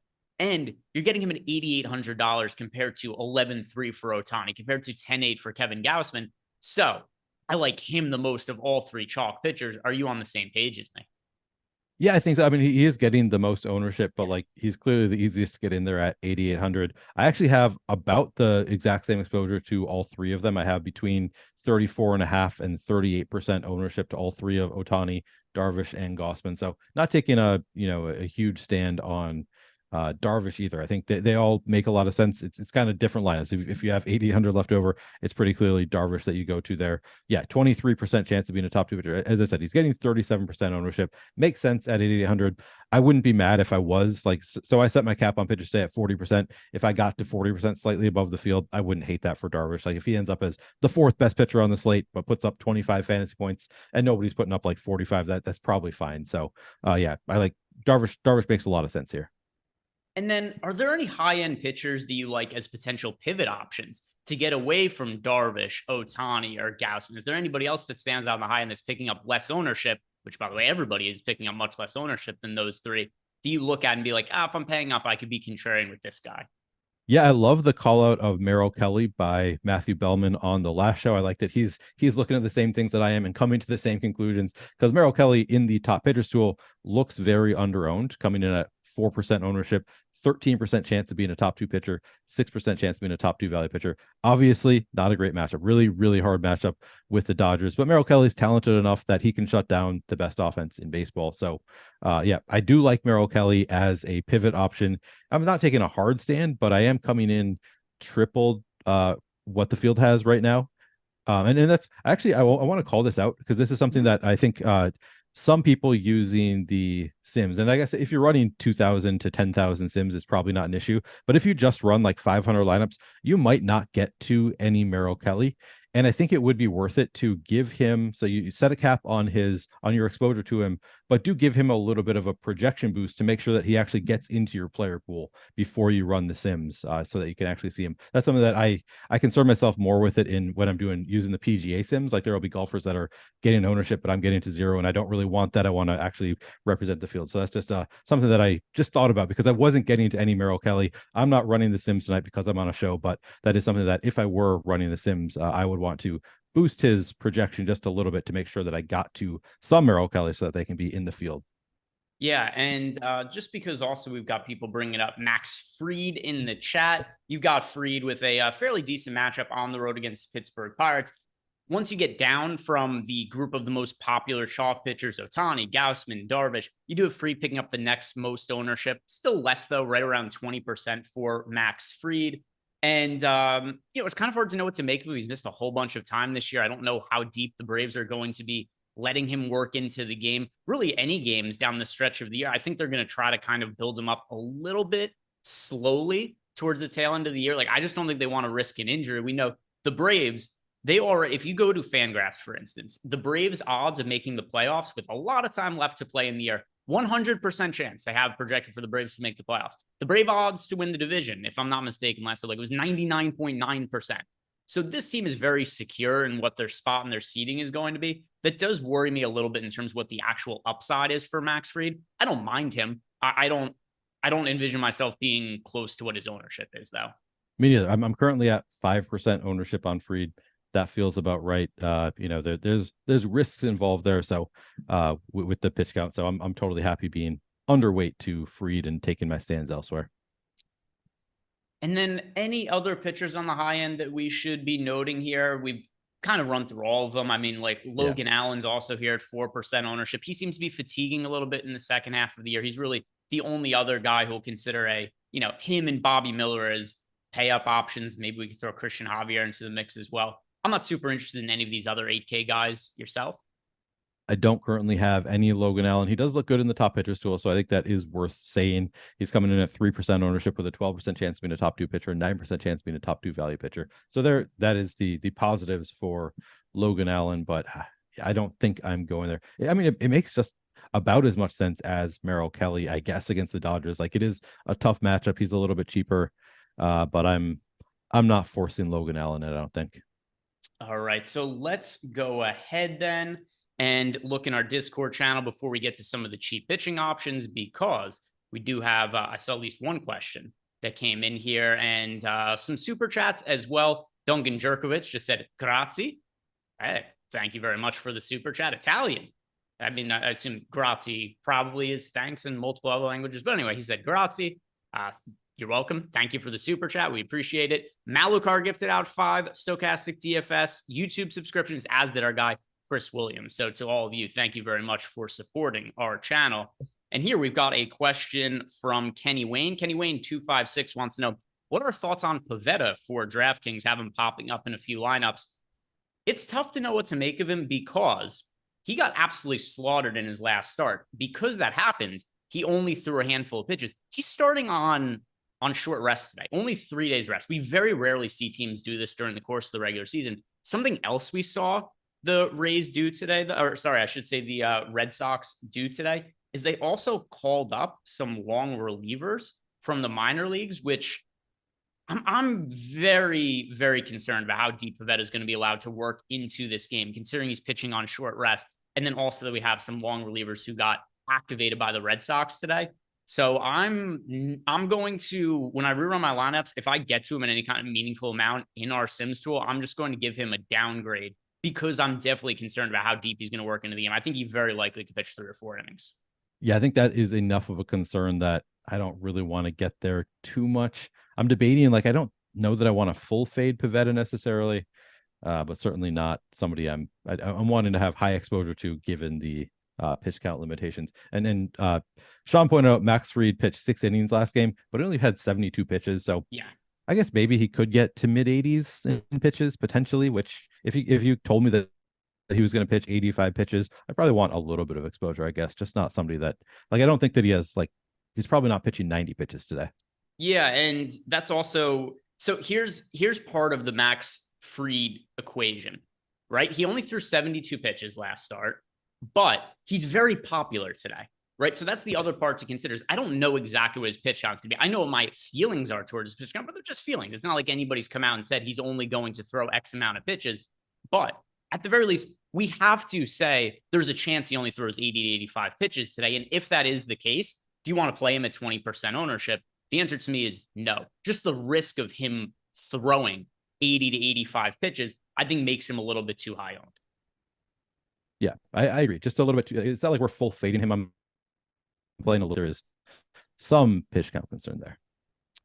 And let's see, we got one other question in here, came from Einsteinium, wants to know our thoughts on David Peterson. I took some shots on Peterson in his last start where the Mets, first were, reintroducing him into the starting rotation. Another guy who did not throw very many pitches in his last start. And I'm very concerned how many pitches can we reliably expect out of David Peterson also, because if you look at him, I'll pull up David Peterson right now in some of his game logs, but he hasn't been working all that deep into games either. I understand he's cheap. I understand he isn't picking up that much ownership, but after how the last game played, I really regretted it just because of the fact that he pitched, so shallow into the game and it's such a quick hook by the Mets. He made a start. He threw 3 innings. And then before then, he was coming out of the bullpen, 2 innings. I think the most likely scenario is we're getting 3 or 4 innings out of Peterson, which is also not enough for me to really want to back him here. Is Peterson somebody who's landing into your lineups? Because for me, kind of similar to like I was talking about Max Fried and Pivetta, we've got a handful of pitchers with pitch count concerns, which is typically not really something we run into that often. Yeah, it's really interesting. So the answer is yes, he is in some of my lineups. You're kind of talking me out of it though. Like, I don't think David Peterson is somebody that I feel like I need to roster if he is does have major pitch count concerns. And that is, I had not noticed the 3 inning cap there. So, I mean, obviously that's not the cap for today. He's only getting 12% ownership, but currently I'm about 10% over the field. I think I'm going to at least cut back. I'm debating whether I actually want to cut him out because I just don't think it's necessary today. Yeah. And like I said, last start, 3 innings. And then before that, he was coming out of the bullpen, 2 innings, 2 innings, 1 inning, 2/3 of an inning, 1/3 of an inning, 1 inning. So we haven't seen him pitch more than 3 innings since July 8th against the Padres. And that was a start where he pitched 5 1/3 innings, gave up 3 runs. So I don't know. It's just hard for me to really expect him to go all that deep into games. I do think if you look at his numbers, he's been extremely unlucky this year. So there's going to be a point in time where his pitch count gets extended and he starts to look better. But is it going to be him going 2 innings, 2 innings, 3 innings, and then 6 innings? I don't think that's all that likely. So unless he's super efficient with his pitch count, I wouldn't expect too much more than 3 or 4 innings out of Peterson for today. What are you prioritizing on the cheap end of pitching then, Neil? Yeah, I mean, nothing really. So like my 4 highest exposed pitchers now are Gausman, Otani, Darvish, and then Pivetta. I do still have 22%. Maybe I need to cut that. I was getting to like 40% earlier. Maybe I need to cut that back even more. On the low end, I am getting to a little bit of Emerson Hancock. I think that's a side that I'm playing both sides. I actually really like the other side. I like the Pods bats today. But I'm still going to play some Emerson Hancock. The field is getting there in good numbers. So not exactly 16% projected ownership, not exactly taking a huge stand there. I'm actually underweight to what the field is getting to. I currently have 2% Kyle Hendricks. In general, though, I'm just not really paying down a pitcher. Still have close to the field at David Peterson. I guess I have 16% Jack Flaherty, which don't love it against Houston, but he's 7,200. It's a nice price tag for Jack Flaherty. So I'm happy with 16%. I don't think I want to play much more than that. I'm not really getting to any of these cheap pitchers in any kind of meaningful way. Are you taking any big stands? The one I like the most is Emerson Hancock, and I don't even think he's that good. He's just so cheap for a starting pitcher that, you don't need that much to go well for you to be a starting pitcher looks decent at a 4K price point, right? Like you could see a scenario where he scores 10 fantasy points and lands in a first place lineup today at a flat 4K price point. You look at his minor league numbers. If you do have to pull away one positive, because his numbers are very unimpressive, he has been generating strikeouts at the very least in AA this year. We've got Hancock has a 26% K rate. The matchup is terrible against the Padres, but he's a 4K starting pitcher, which that kind of salary savings opens up a lot of possibilities. So I understand why the field's getting there. I think it's warranted. It's not because he's good. It's not because the matchup's good. It's just because the price point is so cheap. So Emerson Hancock, we're looking over all his minor league numbers, 4.32 ERA, 4.09 FIP, down in AA this year. But like I said, the 26% K rate does make you think like, hey, maybe there's a little bit of upside because if he goes out and, who knows, 5 innings, 2 runs, 4 or 5 strikeouts, like that's really not a bad outing relative to his price point. So I don't mind taking some stands on him. I shouldn't say taking a stand. I don't mind getting some exposure to him in lineups. Anything else you really want to talk about on the high end? I'm kind of with you where it's, I don't mind taking some shots. Even like Severino is going to be pitching out of the bullpen at 5,600 today. I don't really mind taking shots on some of these guys, but I'm not crazy confident in anything. It's more a mix and match for me. Yeah, same. I'm going to be fairly spread out a pitcher. As I said, I set my cap at 40%, kind of intentionally forcing that I'm going to be pretty spread out at pitcher. But like, I'm not really getting to any of the very contrarian pitchers in like crazy high over the field numbers. No other questions in Discord right now. If you guys have any of those questions, you could fire them in and we'll answer them. But let's go and look at the FanDuel pitching slate now, Neil, because the pitchers are the same, but there are some slightly different decision-making points. Most notably, Darvish, $9,800 projected for 24% ownership. Shohei Otani, 24.6% ownership at 11,200. And then Kevin Gausman at 11,000 projected for 19% ownership. This is where I think is going to get really tricky about FanDuel. These are clearly the top 3 pitching options on the entire slate, especially when you consider the pitchers that we were talking about as being potential pivots on DraftKings. Fried is 10,600 on FanDuel. Merrill Kelly is 10,400. I can't really get behind those kind of price points.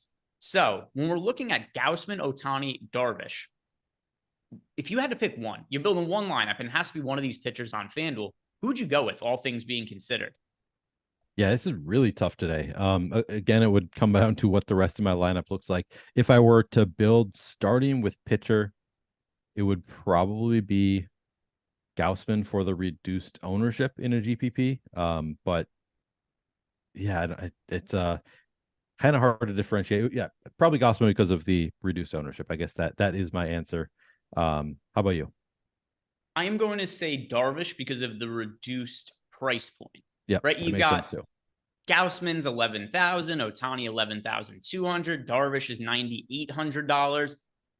The ownership, I hear you. Gausman is a little bit less popular, but it's not crazy. He's 18.8% compared to 24.2% for Darvish. Like, is that going to be what totally changes the slate in terms of like that slight ownership difference? I tend to think not. I think that the difference in price is more significant than the difference in ownership. So with that in mind, I'm going to go with you, Darvish, for some of the salary savings. And now, if we're trying to go a little bit cheaper, maybe get different on FanDuel, we really nailed this yesterday. We went with Clark Schmidt, who had no ownership on FanDuel and ended up crushing the slate yesterday. Who would you go with for cheap on FanDuel if you had to pick somebody today? There are really not cheap pitching options available on FanDuel. I guess Severino at 6,700 coming in at 1% ownership, 14% chance of being the top value pitcher, 6% chance of being the top pitcher. Comes down to, I think, just Severino and David Peterson are close in that regard as far as the cheaper pitcher guys, but Peterson getting triple the ownership of Severino. So it would probably be Severino on FanDuel. I mean, it depends on how you define cheap too. Like if I can pay up a little bit more, maybe I'd go to no, I don't know. Yeah, like there's it's hard to find really mid-range options. So it's probably between Severino and Peterson for me. How about you? It's going to be hard for me to say Severino because he's not starting for the Yankees. He's going to be the long reliever. So, taking the quality start bonus out of play. Good point, actually, yeah. If I'm going a little bit cheaper, boy, it's tough. These options are dog shit on FanDuel. They really are. I guess part of me kind of wants to say Jack Flaherty just because I'm interested by how much better he looked with the Orioles. And it's funny, too, because you could just point to like, oh, it was only one start. And while that is true, he threw harder in his first start with the Orioles than he has in any other start the entire year, which this is a team that's been known, at least as of late, as being one of the teams with better pitching coaching staffs in baseball. Is it a coincidence? I tend to think not, that he saw an uptick in velocity in his first start with the team. I think they were maybe able to clean up his mechanics a little bit, show him some stuff that maybe he was doing incorrectly. Another thing, too, is for all we know, and I think this is pretty logical because we've seen teams or we've heard teams do this before, were they targeting Jack Flaherty as a trade piece because they were able to identify there was certain stuff they thought they could fix with him? Yep. I think that's pretty likely as a possibility. So Jack Flaherty, who we didn't spend all that much time talking about on DraftKings or on FanDuel, I don't really mind him as a lower owned piece because I am interested in the possibility that I think he might be making improvements now that he's with a new team. And we know that he's been really talented in the past. This was a guy who was a Cy Young candidate type pitcher a few years ago. So Jack Flaherty, I like him to bounce back with the Orioles, and I'm going to take him as my contrarian pitching option on FanDuel. And I do like getting overweight to him on DK as well. Yeah, no, I really like that call out of he was traded. He's looks immediately better. It does make a ton of logical sense. Like if you are an opposing team, you notice something with a pitcher, like something that's in the mechanics just a little bit off, or like tipping pitches or whatever it is. And you just notice something that maybe their team doesn't notice and you think you can change that. Makes sense to target that player. So it does make sense that a pitcher in particular could go from one team to another and immediately improve. So I like that call out. Got a question in our Discord channel from Nick Tokes.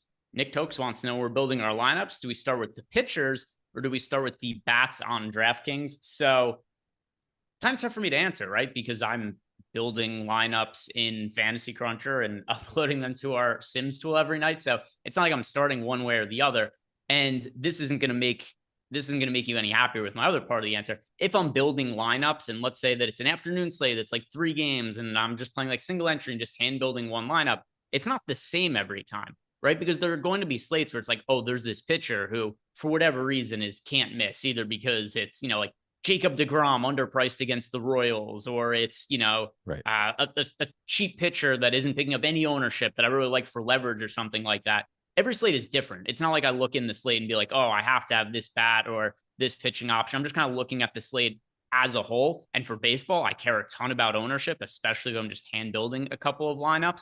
So I can't really tell you should be starting at pitcher or starting with offense. It's going to be different slate to slate. And there's going to be different spots that you want to identify as good leverage spots that could be on either the pitching or the offense side. Yeah, I'll give my answer because I do hand build sometimes. Like if I'm playing higher stakes, something I often will hand build. I usually start with the bats, but yeah, you make a good point that like there are certain slates where I would start with pitchers. On this particular slate, I think I would start with bats because there are no pitchers who stand out to me, and that's like my general. I start with the bats, fill in the pitchers as I can based on who looks good in the top pitchers tool. And on this slate, that is what I would do. Hef Love wants to know, how is Kyle Hendricks rating out as a low-owned value option since the bottom of the Mets lineup is abysmal? Yeah, so the reason is because Kyle Hendricks himself is abysmal, right? So you got a scenario here where is the bottom of the Mets offense bad? Absolutely. The top of the lineup is decent enough, though, especially, Pete Alonso. Not too many guys have been better than him the second half of the year. But look at the numbers overall for Kyle Hendricks this year. And he's somebody who, when he's come up in conversation as being anybody who's popular in any kind of way on slates, Neil, I've always said that I've expected regression in the second half of Kyle Hendricks because he's been terrible the last couple of years. And even though about a month ago, his numbers didn't really indicate that regression was coming, I just thought that it was going to based on the fact that he's older. He doesn't throw very hard. He's been terrible the last couple of years. And so far, he has not been great in the later stages of the season. But what's really concerning about Kyle Hendricks as a fantasy asset, he's a 15.3% strikeout rate. There's almost no strikeout upside at all with Kyle Hendricks. So, like, what do you need to happen for him to be in an optimal lineup in a tournament? It's kind of hard for me to see what would have to break for that to happen. And then once again, this is a guy who's been significantly worse in the second half of the year than the first half of the year. And while I don't just want to maybe read too much into small sample sizes, I do think we have to consider this is a pitcher who really hasn't put together a solid season in like 4 years now. And the second half of the year, he has a 5.02 FIP. He has a strikeout rate of 16%. He has an average fastball velocity of 87 miles per hour. I just think this is no longer a talented pitcher. And it's not surprising me the results haven't been there. So, Hef, love to answer your question. The reason that Kyle Hendricks isn't grading out better when the bottom of the Mets when the bottom half of the Mets lineup is bad is because Kyle Hendricks himself isn't very good. But is Kyle Hendricks somebody that you want to get into your lineups? No, I don't think I have any Kyle Hendricks, and definitely not a pitcher that I'm targeting. Let me actually make sure that is true. I have him in one lineup. I have him one out of, I'm playing like 55 or something. Yeah, I mean, out of 150 lineups, I'm sure I'm going to have, like a lineup here or there with Kyle Hendricks, but like not as any kind of real priority. If you're playing one lineup, like he's not somebody that I think you should have in that lineup at all. Yeah. Agreed. Anything else you want to bring up at pitcher? If not, we'll build some lineups in the lineup generator. Yeah, let's do that. Let's build some lineups. All right. Lineup generator time. Jordan Klein, you know what to do. Press the buttons. Going to build some lineups on screen here. We'll start with DraftKings. And do we want to do contrarian, balanced, chalky lineups today? What's your appetite for, Neil? I just always like to do all lineups. I want to see a mix, a full spectrum of lineups. All right, there we go. Give Neil the buffet of lineups, Jordan. So we're going to put a little bit of everything into this. And if you guys want to sign up for our lineup generator tool, you could sign up using the link below and you get access to this for as cheap as less than $5 when you sign up for the first time. And you guys know the features by now, at least most of you. I'm going to assume there might be a handful of new people watching. But what you could do with this tool is you could choose how you want to build lineups, chalky, balanced, contrarian. And then from here, you can build up to 20 lineups. If you dislike a lineup, you could discard it. If you like a lineup, you could save it. And then at the end, you're going to get a full list of all the lineups you built as well as all the exposure in those lineups. So player exposures, stack exposures, and holy shit, that's a lot of Boston Red Sox. Oh, I don't have it pinned. The most Boston Red Sox we actually got 100% Boston Red Sox stacks. Yeah, that is and that's using all stack types. Yep. So the Red Sox are grading out well for us today. Yeah, I mean, they look good. Probably not sticking with 100%. If I got to this 20 lineup set, I would go back, get rid of some lineups, I'd go back and find specific lineups that don't have the Red Sox in them. Because I don't want 100% of any stack when I'm playing 20 lineups. It's a lot. Yeah, it's a lot. I mean, they've got a 15%. They are the top of the board in terms of top stack odds, but not anything close to 100%. So, yeah, I'd try to cut it back to at least like 50% or lower on the Red Sox if you can. Yeah, it goes to show how well they are grading out for us today. And, we're going to talk more about the stacks in a second here. The Red Sox, by the way, they are a team I'm getting a good amount of exposure to, but not quite 100% of the Boston Red Sox. That's a little much for me. But, I mean, if you were building one lineup, I can make a case for 100% Boston Red Sox. You're building out one lineup. As for the other teams we're getting to there, Baltimore Orioles, Chicago Cubs, some of the Yankees. But let's look at the player exposures because a lot of them are going to be Red Sox. But who are the Boston Red Sox we're getting the most of? Got Jarren Duran. We got Reese McGuire who's starting at catcher. Masataka Yoshida, Cassis, Urias there, Devers. So kind of interesting that Devers isn't one of our most rostered Red Sox. Getting to a lot of the cheaper guys, especially, Reese McGuire at catcher. It's going to be hitting at the bottom of that order there. So interesting what we're getting to from the Red Sox. Then for pitchers, a lot of Shohei Otani, a lot of Yu Darvish, Kevin Gausman there. It seems we ended up with pretty chalky lineups here. It does. It seems so. Maybe you need to run contrarian today. So maybe today was not the right slate to do all lineup types. Maybe we just need to do contrarian. Yeah. So we'll do contrarian keep scrolling down a little bit, Jordan. I just want to see what other pitchers we got to. And we are going to do a contrarian build on FanDuel after this. And Mr. Cool Cam has asked us, what's up, Greg and Neil? Left us a super chat. Favorite contrarian stack on FanDuel, not named the Atlanta Braves. So we will build out contrarian lineups on FanDuel in a second. We'll try to figure out what our favorite one is for Mr. Cool Cam. By the way, as for other pitchers, we got to Max Fried here, albeit underweight to the field on him. And then we got a little bit overweight to Jack Flaherty. And yeah, nothing else really notable at pitcher. So Jordan, let's go and build out some FanDuel lineups. See what pops up on the FanDuel side of things.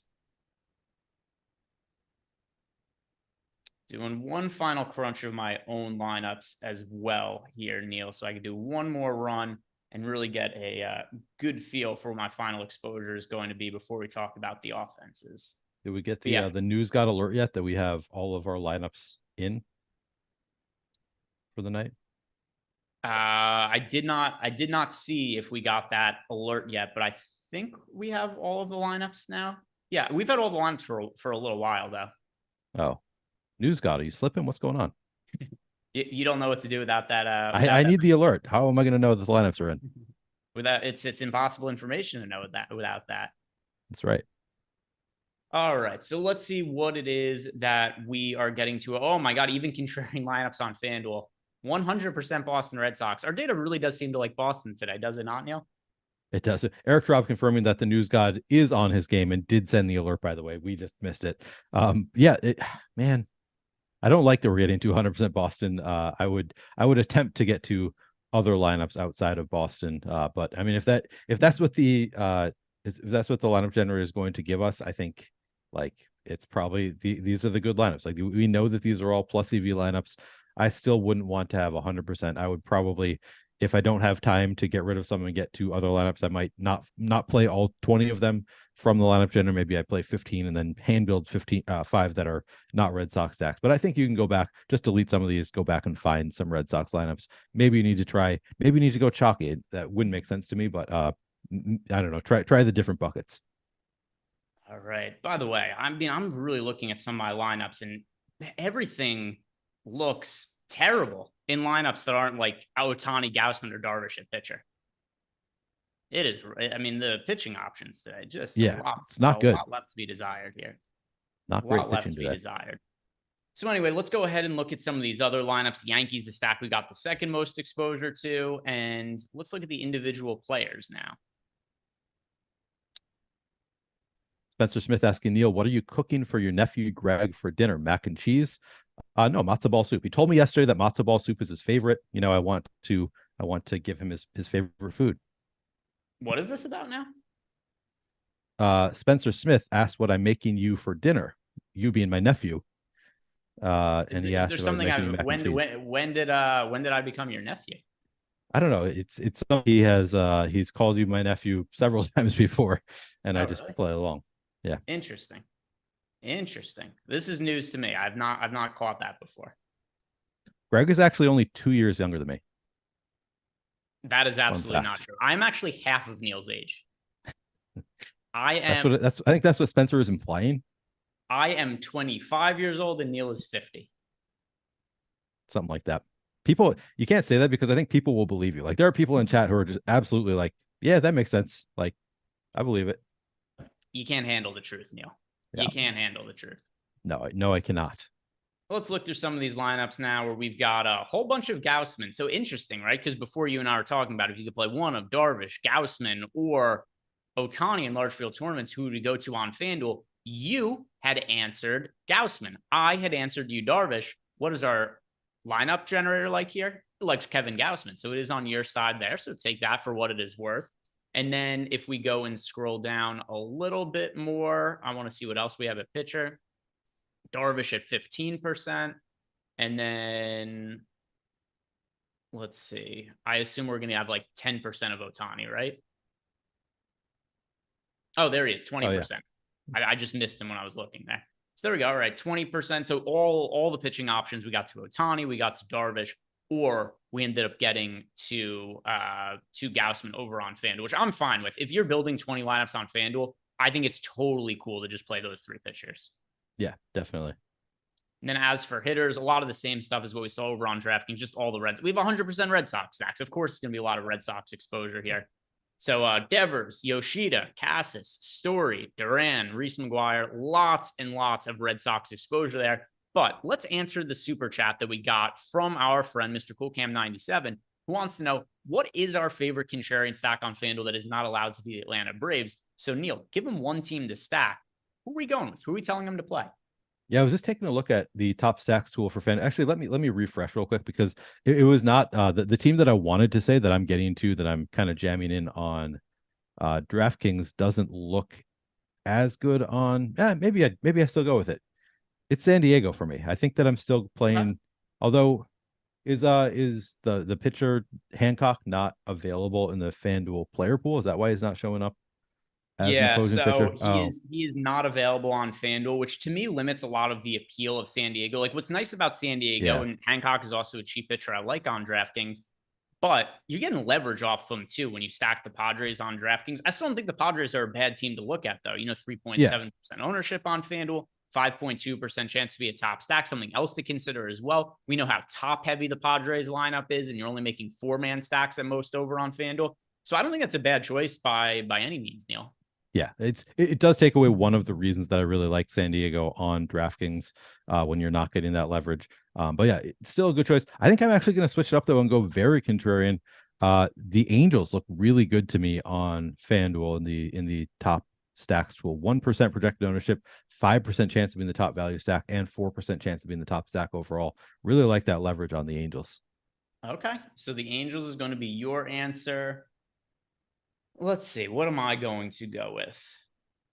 We've been told it can't be the Braves. I don't know if I'd consider the Braves contrarian on this slate anyway, though. Yeah. You can make a case for the Astros and say, like, hey, maybe Jack Flaherty was just a fluke. They're only projected for 2% ownership there. I tend to think not, though. I think there's something to the Jack Flaherty results from his first start there. Angels only 1%, like you said. Here's the issue I have with the Angels, though. You can't play Otani. It just sucks to make an Angel stack that doesn't include Otani. Yeah. Oh, that is, yeah, that's a very good point. I'm going to go with the Cubs against David Peterson. I don't really know how deep he's going to be pitching into the game. We've got the Cubs only projected for 2% ownership.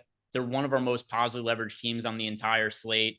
The Dodgers are another one that are projected to be or I should say under-owned. But the other thing to consider too is we want to pay up for pitching over on FanDuel. So do we really want to go that expensive with offense with the Dodgers? I'm going to go with the Cubs against David Peterson. I was looking at the Cubs, and actually, I think I'm going to tail you on that one. I had forgotten that you can't play Shohei Otani, and that really takes away a lot of what you like about that Angel stack. I don't think that I really want to play them without Otani, so I think I'm actually going to tail you. The Cubs look really good on FanDuel in the top stacks tool. All right, so let's go ahead and talk about some of the stacks we're getting to the most on DraftKings, starting with a question we got in our Discord channel from our friend here, Einsteinium, who's asking, would we consider the Mets or the Padres in single entry? So first, Neil, for DraftKings, would you play the Mets or the Padres in single entry? And then also, do you have a team that would be your favorite to target in single entry if you're picking one? Yeah, I love playing the Padres on DraftKings today. I think they make a lot of sense as a single entry team. I'm curious, what do you think Hancock's ownership is going to end up at in single entry contests? Like, is he going to get steamed up beyond the ownership that he's getting currently? Or do you think he's going to be like, people aren't going to play him in single entry? I think that the single entry exposure is all going to be Gausman, Otani, and Darvish.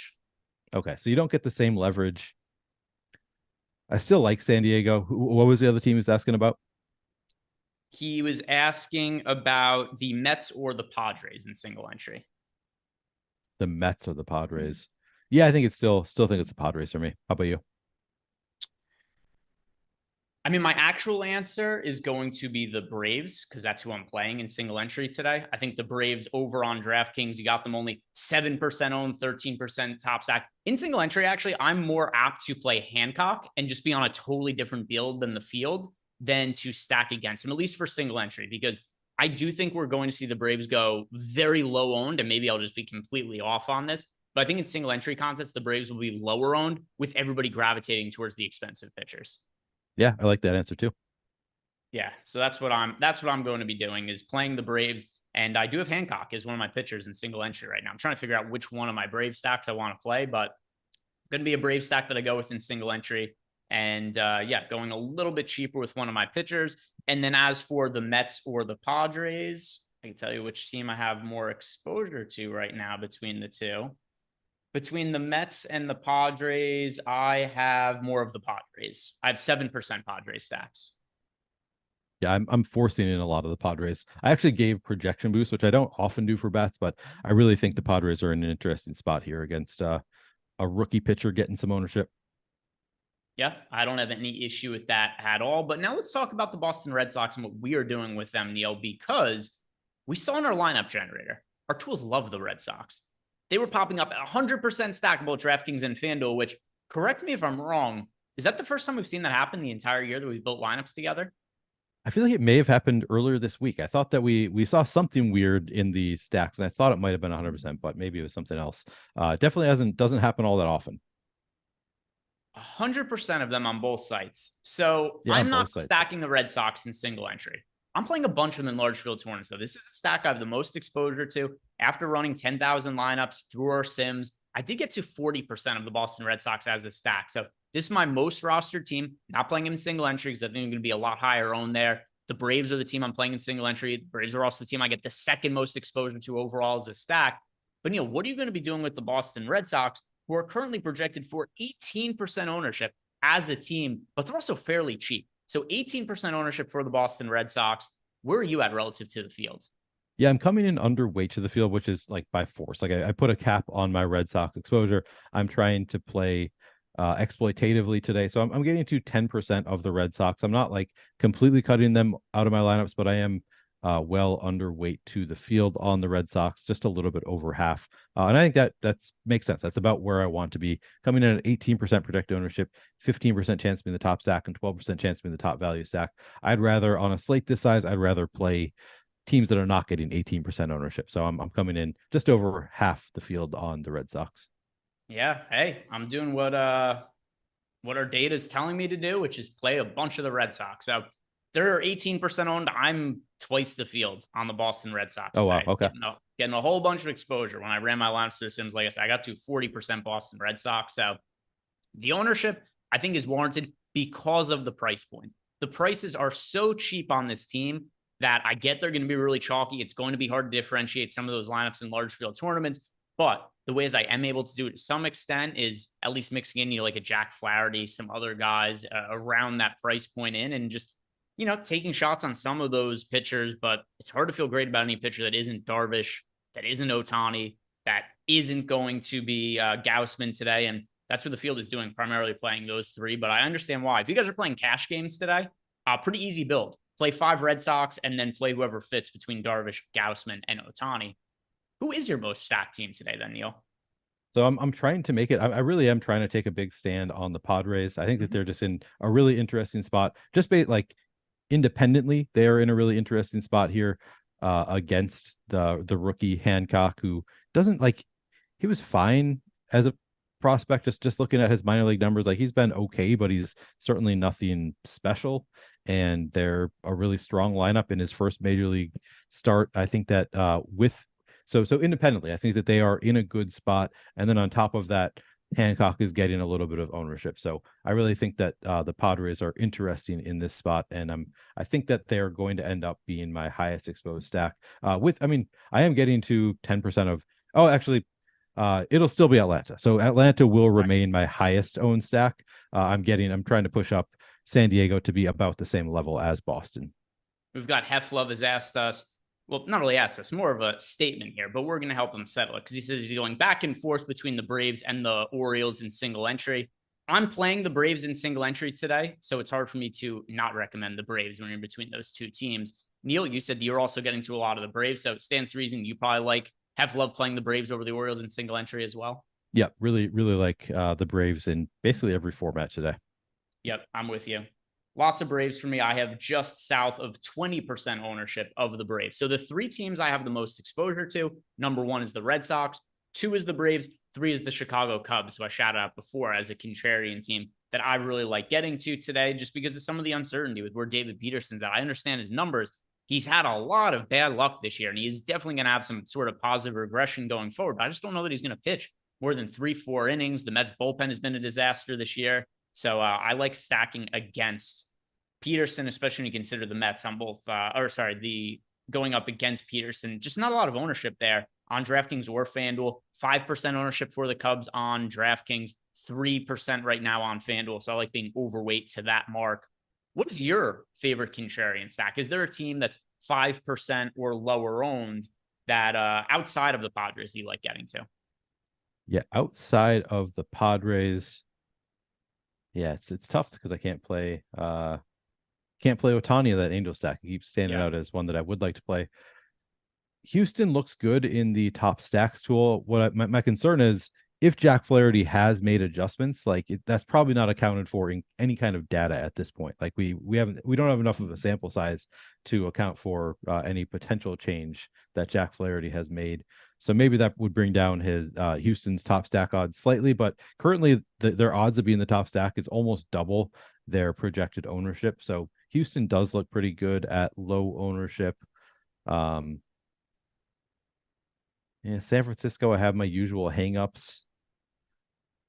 I think not much stands out to me outside of San Diego. That's probably why I'm really forcing the issue with San Diego. Is like none of these other contrarian stacks really stand out to me as places that look great. Where you can't play Otani and you're concerned with the pinch hit risk, like two of the better teams with Los Angeles and San Francisco. So I think it's mostly going to be just jamming the Padres for me. Are you taking any stands on any contrarian stacks? These are the only teams that I have more than 5% exposure to. The Red Sox, the Braves, the Cubs, the Padres. That's it. Those are the only teams I have more than 5% exposure to.